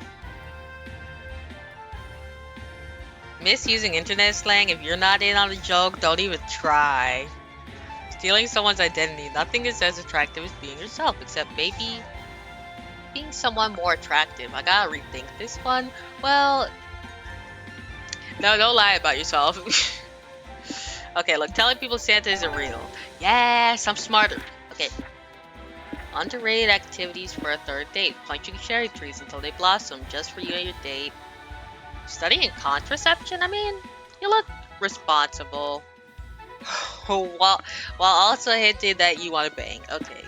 Reading chapter 53 from Don Quixote's second volume. It's really thrilling page turner. Okay. Practice for the test you gotta pass to get your kissing license. This is a thing. You know what, actually? You know what, bet. Okay. At least I have... Wait, that decreased my smarts! Wait, no. Okay. Oh, dang it, man. I should have just punched the cherry blossom tree. Let's unlock some map locations. Oh, no. The landmark is... Oh, my goodness. I really wish I could get this out by flipping inventory right now. This is so sad. Which one have I not been to as much? The expo, I think I've already been there. The lobby? Okay, you're really lucky, so you enter a Poker 2 tournament. These nerds sure play hard. You get a royal flush, which would be great if one of the other players didn't play Zakrant, commander of the Nether Galaxy. Lucky for you, you had a helmet of chaos up your sleeve. You equip it on your royal flush and beat the shit out of Zakrant. Heck yeah. All this nonsense makes gambling at least +2 fun. Okay, good. Now my fun's like just as good as my boldness now. Later you sit down to play Wizards and Wyverns. Wizards and Wyverns. Wait, this feels like... Oh yeah, Magic. I don't play the game, but I know Post Malone plays it. Might and Magic, I think. I gotta guess what that is. I mean, this name alone. Wait, Wizards and Wyverns. Wait a second. I think this is a Dungeons & Dragons reference. With Liam, Omen, April, and Nico. Okay. Good day to you. Oh no, it's actual Dungeons & Dragons. Everyone's here. Thank you all for agreeing to be a part of my campaign. Prepare to enter my fantasy realm of Bloodstrike. Indonesia, which would be the setting of my future novel if this all goes well. But no pressure. I'll set the scene. The tavern looking for information on a warlock that you've heard is trying to cast a curse on this realm. What do you think? Oh, I got a spell just for that. I think my cunning wizard, Winslow Cunningham, would cunningly scan the tavern for any shady characters. I rolled a 15 on my perception check. Winslow spots some shady hooded figures playing dominoes in the corner of the room. They look suspicious, almost as if they know something about it. Oh, Winslow likes dominoes. So do I joined their team. Okay, I want to talk to the two, as I was saying. Silly. Did you say dominoes? Sorry, I had to check my phone, so I wasn't paying attention. But I love dominoes. As do I. I will destroy you all at this game within a game. Liam, what number must my math rock roll so that I may lay the most intimidating domino? How if I know? W&W doesn't have any rules on how to play dominoes in a campaign. Which means we can homebrew ourselves. This is why I love TTRPGs. It only eliminates your imagination. Your friends spend the next hour playing dominoes in a WW campaign. Liam's allowing it, but you can tell he's about to tear his man bun out. Poor guy. Maybe you should do something to get everyone refocused on his campaign. Okay. Roll a sleight of hand to start eating the dominoes. Except that you can't unhook these idiots, help Liam design his whole campaign to be experienced through high-stakes domino matches. I'm not gonna lie, I don't actually know. Roll sleight of hand to start eating the dominoes.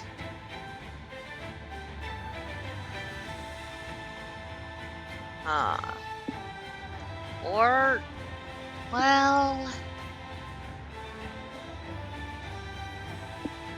Jeez, I don't know. That would be kind of awesome, though. Maybe I could try it. Like, eating the dominoes is such a funny idea, though. I don't know.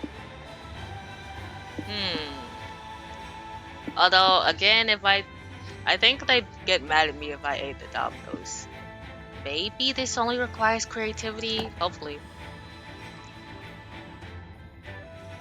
You know. Oh, I'm fine. Suddenly, a group of bandits rush into the tavern with swords and dominoes drawn. Roll initiative. Yes! I was waiting for this to get messy. I wield my strongest domino piece. Later.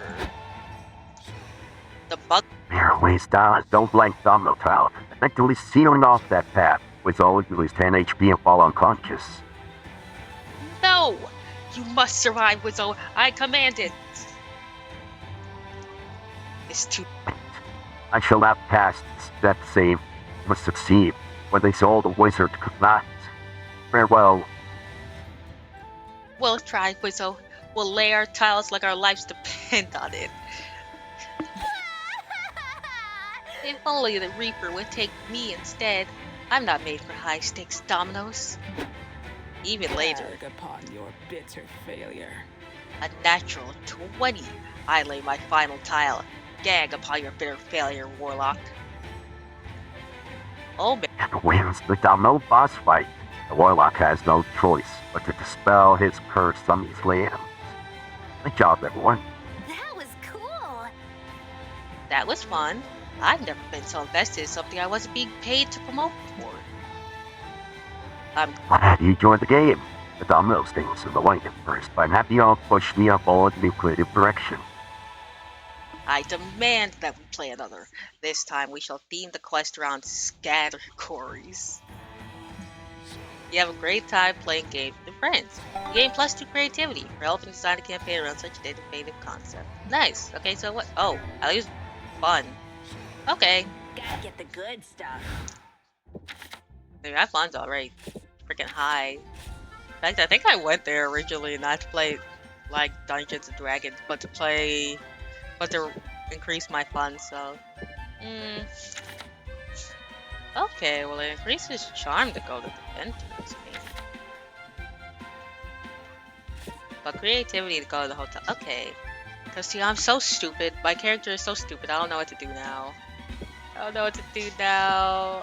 I've made Aaravi so dumb, and Leo likes smart people. We find a stand at the merch hall that sells hyper-realistic VR headset. You buy one immediately. Okay, VR headsets are pretty expensive. Are those things like $300 now? VR is the future. You put it on and you see your surroundings. Yep, it's a scam. The headset is basically a football helmet and a pair of glasses. Okay, because of course it is, because like real VR helmets are so expensive. No refund allowed, but the headset looks good on you. Like +2 charm good. Like, are you saying like just the football helmet looks good on you? You're investigating the horniest corners of Artist Alley when you happen upon Liam's Yahweh stand. Greetings, my fellow congoers. Oh, he's selling it? Okay, well, I didn't know. Like, what do you even call him? Like, is it Fudanchi or something? Because he's not a Fujoshi, because he's not a woman. Ah, hello. Thanks for stopping by. I appreciate you all supporting my art. Your art? You mean you created all of this? Yeah. Yaoi is my passion. I've invested over 10,000 hours in perfecting my craft. But you didn't start drawing yaoi until last year. The numbers don't add up. Ugh. And that reason suddenly had to sabotage the beauty of art. You spent a 10,000 hour year on this stupid hobby? How far are you following? Oh, how? I know of your past, Leo. You used to be Angelus, ruler of the dark side. You subjugated millions. You nearly conquered the world. I know. I'm not Angelus anymore. I don't enjoy reminiscing on my dark past. Dark past? You mean your glorious past? I looked up to you. You were once one of the biggest threats to our reality, and now you draw for fun? It's maddening. I'm maddened. But Omen, look at look at these butts. They're worth 1,000 conquered empires. Are they, Zoe? Are they? You know, even if you don't care for yaoi, there are plenty of hobbies that could take even your mind off of murder and destruction. Why would I want to do that? Because It's for a redemption arc program. That's your sponsor on making this mandatory. Dang, getting on enough hobby. that'll be tough, but you love a challenge. What hobby would Omen enjoy more than killing people? Get into sewing reptile care. Omen could probably relate to cold-blood creatures, and it's a perfect excuse for you to pet an iguana. Sewing? It's like stabbing fabric repeated. I'm not gonna lie, I'm gonna pick the one that's not sewing. Yeah, you sure? Wouldn't Omen be more interested in cool, edgy snakes? Nah, Ravi's right. Omen's got big iguana energy. Let's go to the pet store. You go to the store and check the reptile section. Scaly friends abound. So, Omen, do you want a snake? They've got big, deadly fangs. indeed, they are quite fearsome. But wait, who's this little bastard? Love it or love it. It's the iguana. Do you love him or do you love him? I love him. He looks so dumb. Okay, well that's pretty mean to say about a pet that you apparently want. You know, Iguanas are pretty fascinating creatures. You know that they house 50. Glorious! amazing. Wait, I will protect this creature with my life. Glorious. You should probably buy Liam harder, Omen, to establish that you're the alpha iguana. Okay.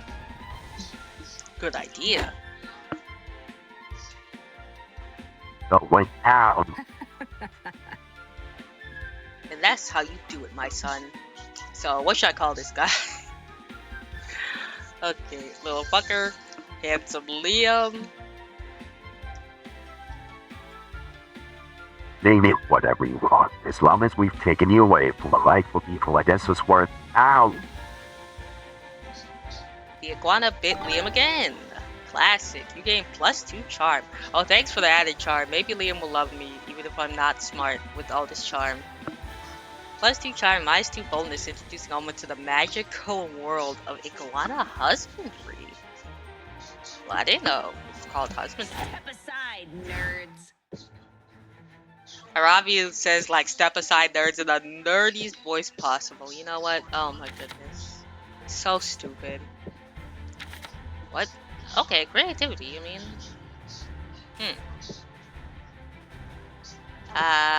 She's still so stupid. What do I do? I don't know if I can make her any smarter. You get an ice cream cone at a food stand? Damn, you ate it too fast. Brain freeze. You feel like you can't move. You stand still for what seems like ages. The entire con passes in front of you. You imagine everything you'll miss out on now that you're forever frozen. Suddenly, the brain freeze pauses. After such a traumatic experience, your neural pathways have been changed forever, effectively giving you +2 creativity. I don't think that's how brain freeze works. I mean, I've never gotten brain freeze, but I gotta know. I mean, if you can get a headache so powerful that being out of the headache increases your cognitive ability, then, like, yeah, I guess it's like that. A bit later, you, Liam, April, and Omen are enjoying some downtime together. April is very focused on whatever she's writing in her notebook. April, what is it about that scribble that engrosses you so? Look at her shirt! Look at her little bear shirt. What?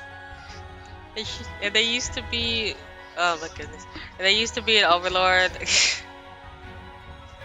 Look at the little bear shirt. That's so cute. Okay. Also, I like the comforter.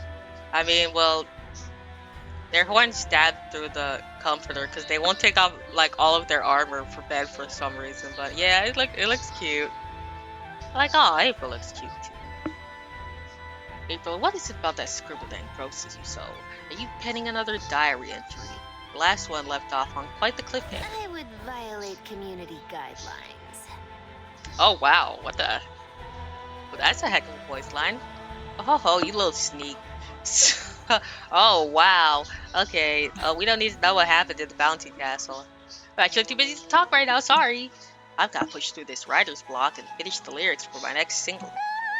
So far I've got you filling me up with magic so sweet it's almost tragic. I'm a sucker for your lollipop love.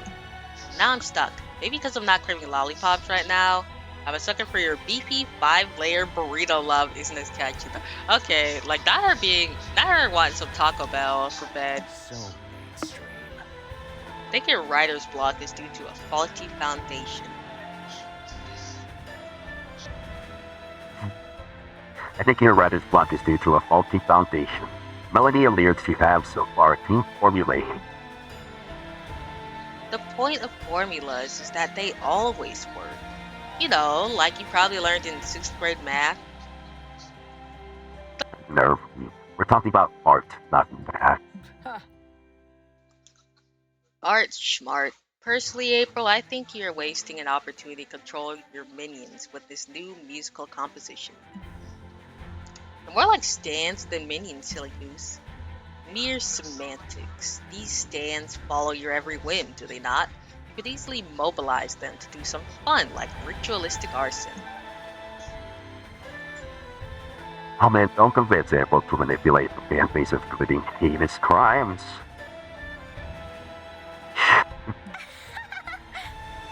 Yeah, I would never do that. I've definitely never done it before either. Okay. So wait, like the clown is basically like a really popular idol, and so she uses her fame to make her fans do crimes for her. Seems like April doesn't want your friend's unsolicited advice, but shutting Liam and Omen up is unrealistic. So the next best thing is to offer her your unsolicited advice. Okay. Fans love to widely theorize about celebrities' personal lives. Write a song that vaguely implies that you've murdered someone. All good songs summon the devil when you play them in reverse. Just write down a devil summoning invocation and put it in reverse. I don't know about that. I don't know if summoning a demon is gonna help. I mean, but again, writing a song that vaguely implies that you murdered someone is probably... Well, both of these sound very dangerous. Both of these sound very dangerous. So I don't know. Look, well, I don't want her to get in trouble. Summon the Honestly, demon instead. Not a bad idea. That's not a bad idea. Cultish chants hidden in poems is just edgy enough to stir up interest. Does anyone know a good spell to summon the devil? I can no longer cast Sword of Magic, because I'm not allowed to have fun here. I've got a... It's a fella's whole number. Does that count? Sorry, but no. No. Which means it's up to you, Aaravi, because I certainly don't know anything about Dark Forbidden Magic. Me? Dark Forbidden Magic? Look, Aaravi would know this too. She would know this. I know in my heart. But of course. You pull out your phone and scroll through your demonic spellbook app. See? Of course she knows about this. Okay, I have spells to summon the devil for evil reasons. Spells to summon the devil for 40 reasons. A spell to summon the devil for those rainy days when you just feel alone. Fascinating. Wow, Rob, you certainly have a pentagram for every occasion. Oh, when you reverse the lonely summoning spell, you get a melancholic country song about the tragic decline of the Rust Belt. Go figure. That's Not with your brand at all. You try her pursue the 41. Brain demons go well together. Oh, wow. ooh, this one's cheesy in all the right ways. Let me try mixing up a melody for it. April used her music software to add the reverse chant to the same 4-chord progression that's in every pop song, undercut with some clown honks. What are her songs like? Like, well, now I want to listen to one. Do they have one in the game? I must admit, April, this is actually pretty catchy. I feel strange. Is it normal that this song makes me want to shake my beard? Normal? Oh man, that is great. You and your friends celebrate by shaking your butts to April's soon-to-be hit single. You gain... Wait, I actually gained smarts! Let's unlock some map locations. Okay. Okay, well the main stage is not an option, so I guess I gotta go to the lobby. Strutting down the lobby, proud of your amazing cosplay. A kid approaches you. Could I have an autograph, please? Aw, you have a little fan. You hand him an autograph. The kid yells, "Who is Aaravi?" That's so funny. He leaves crying as he realizes his favorite character is not real. Oops, forgot to stay in character. You gave +2 bonus for being a ruthless person. You just shattered someone's dreams. Wow. You know what, maybe this is why Aaravi actually fits in with the monsters. Because deep down, she is a menace too. Later, you walk past the con jail, the room where rule breakers go to think about what they've done. You spot some familiar faces among the inmates. Wait, this is an actual jail?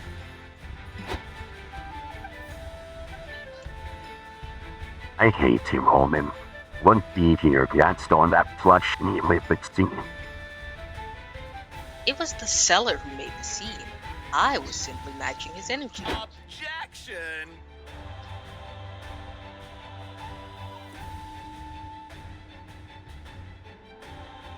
That Phoenix right.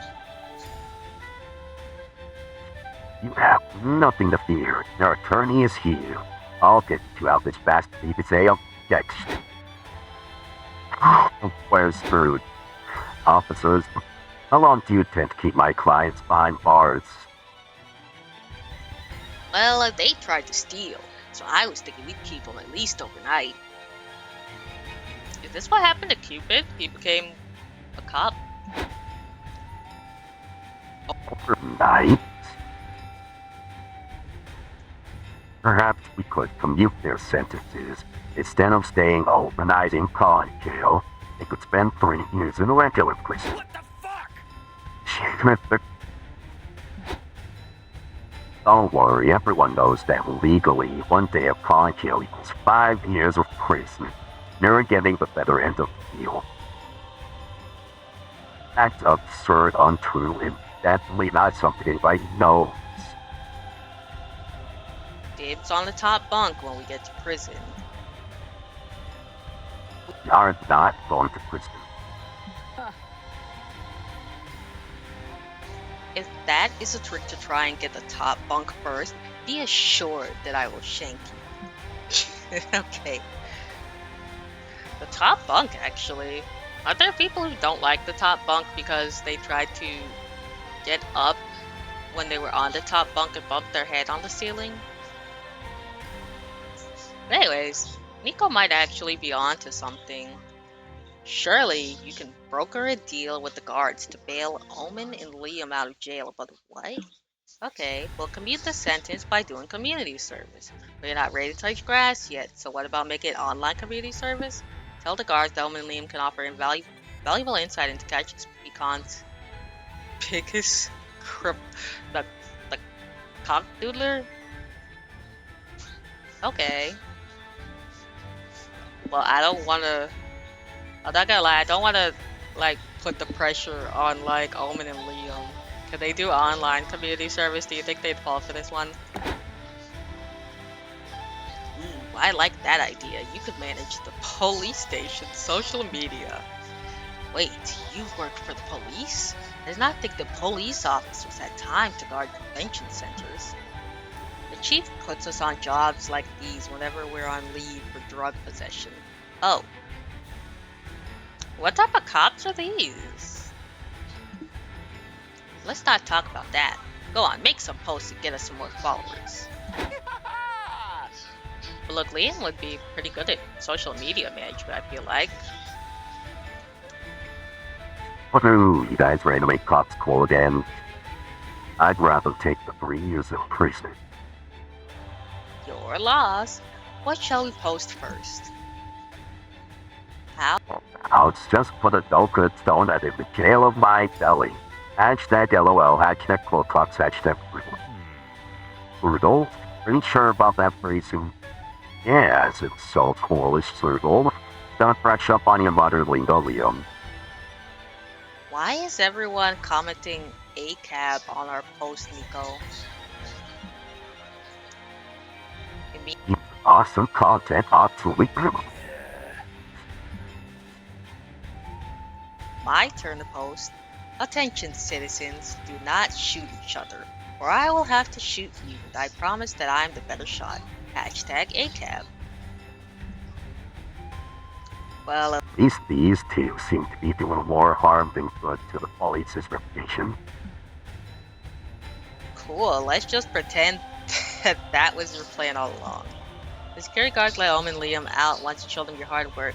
You can only assume they don't know what ACAB means either. I'm not gonna lie, I don't know what ACAB means either. I don't know what ACAB means at all. Game +2. Dang it, I lost brains. Okay. Oh no, the last day of the COD is here. Oh no. Guys, I don't think it's gonna work. I don't think it's gonna work. Okay. Ah, jeez. If only I had been smarter. But you know what? I would rather get dumped by Liam than, like, have to choose anyone else. So, ask Liam to the after party. That's what this is? Like, you're gonna fall in love with somebody by inviting them to the after party? I mean, that's not exactly like prom, but... Okay. Let's check your comic. What does it look like, actually? Finally, the art gang gathers around to put all of the pieces of your greatest masterpiece together. Time to see the fruits of your labor.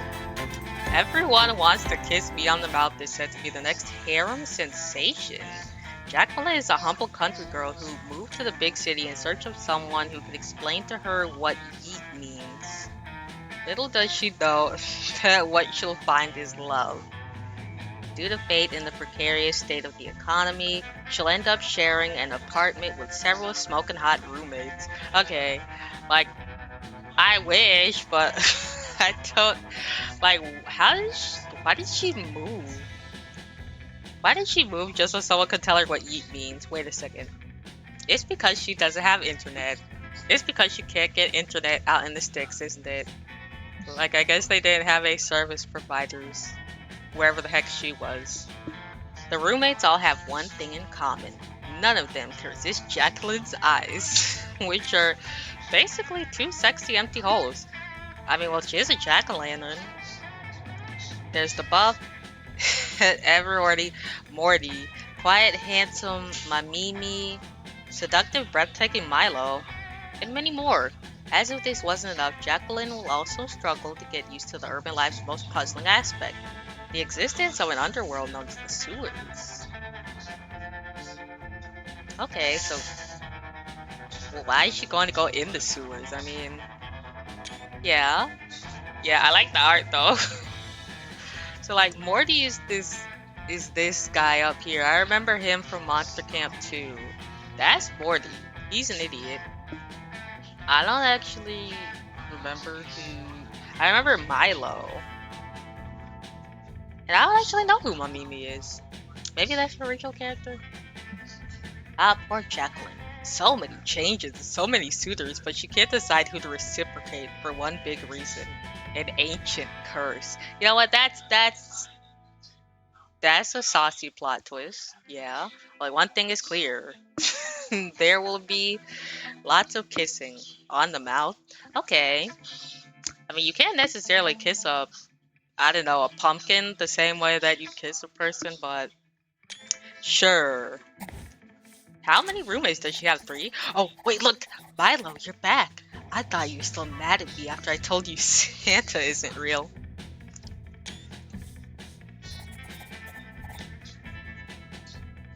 Jack, I could never be mad at you. Actually, there's something I've always wanted to tell you. Milo, you bastard, I heard him from the shower. We swore none of us would pinch Jacqueline on the mouth until we passed our final kissing exam.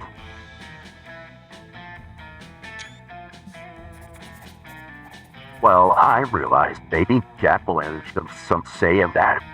Also, fuck me. Blair. Hey guys, what's happening out here? To be continued. Okay, you know what? This is cute actually. Maybe I should draw something like that now. The con after party is approaching, by the way. You finally gather your courage and ask Liam to go to the con after party with you. I don't think it's gonna work, guys. I don't think I'm smart enough. I did not mean to end up so stupid. Oh, Robbie, I commend you for your good taste. I don't think it's gonna work. However, if I've learned anything at this con, it's that I'm still young. I may have lived for centuries, but I still have so much to learn, so many lifestyles to explore. Do any of those lifestyles involve dating beef? Nope. No. Maybe in a couple centuries. Dang it! You refuse to believe this happened to you, so you decide to forego your previous identity. Dang it, man! I knew it wasn't going to work. You stop responding to the name Aaravi and become Skronk the Destroyer, which sounds much cooler. Unfortunately, your awesome name intimidates everyone you meet, so you have an even harder time meeting people. When you try to go back to your previous identity, the DMV has erased all your records. Guess you're stuck with your terrifying identity, Skronk. Dang it, man.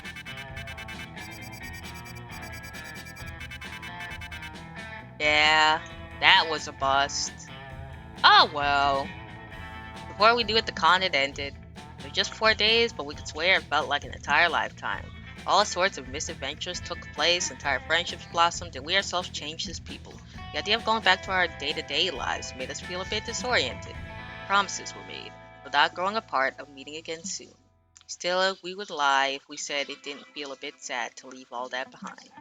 But as each of us went our own way, we realized that wherever we went, these people would be there, with us. With that came a truth that to this day we hold close to our hearts. And no matter where we are, we belong. Aww. It's a thought that still gives us warmth, that makes us feel, once again, young and unafraid.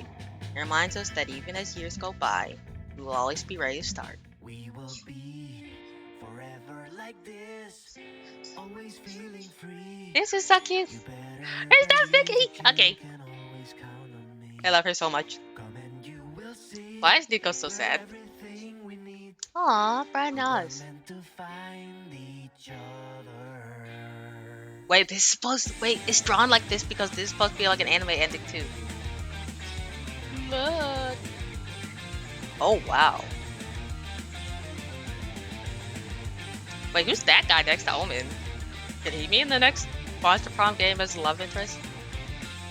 VTuber modeler. Wait, there's a VTuber? When you're Where? scared or lonely, and the world won't help you, I mean, well, besides me, I guess. Yeah. There he is. He shot Liam. That was so funny. Oh my gosh, that's so cute. She reminds me of that one Darkstalkers character. Hey, that guy with the eye patch reminds me of Hyde, aka Tobacco.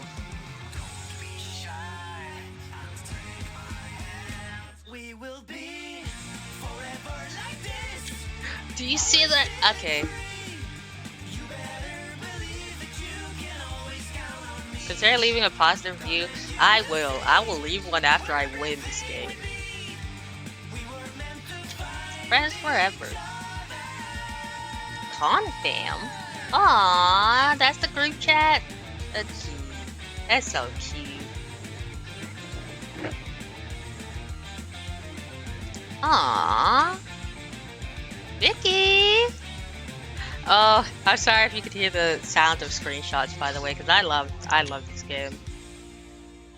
BTFL glitch. Nice. Well, this has been MonsterCon today. Yep. I think, yeah, this is probably going to be one of my longer streams. I don't even think I draw for this long. At least on stream, though. You just unlocked a new plotline. Oh, and I can now call Sawyer. Who's that? Wait a second. I recognize Sawyer. Jared. 2 new comic genres. Okay. Dang it. Oh, well. Vicky's so cute. But yeah, no, Liam flew out on me, guys. At least I made a pretty good comic. Everyone wants to kiss me on the mouth by BTFL Comics. Okay. What is... Oh, I guess, what does BTFL stand for, though, I wonder? Yeah. Aw, so cute. Brian. Okay, I love Brian. Aw, this is so cute. They're so cute. Damien. Aaravi. So cute. Look, I'm going to get Aaravi somebody, you guys. I'm going to get her somebody. Not today. Probably not tomorrow. But sometime. I'm going to get her somebody. But besides that, well, I guess... Yeah, I guess I ought to head out now. Well, it's been a fun stream. It was pretty fun to use a voice mod for some of the voices. But yeah. Well, now it's time for... Yeah, it's time to close this one. Time to close this stream. Yeah, I guess I'll take off the glasses for now. I've failed my mission. I failed my mission. But at the very least, it was fun. But now it's time to head out. It's also time to make dinner. But yeah, thanks to anyone who stopped by. And I hope it was a nice one. Yeah.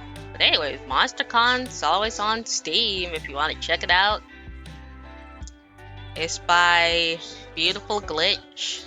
They did shorten their company name to BTFL Glitch here. But it's by Beautiful Glitch, so, you know, give it a try.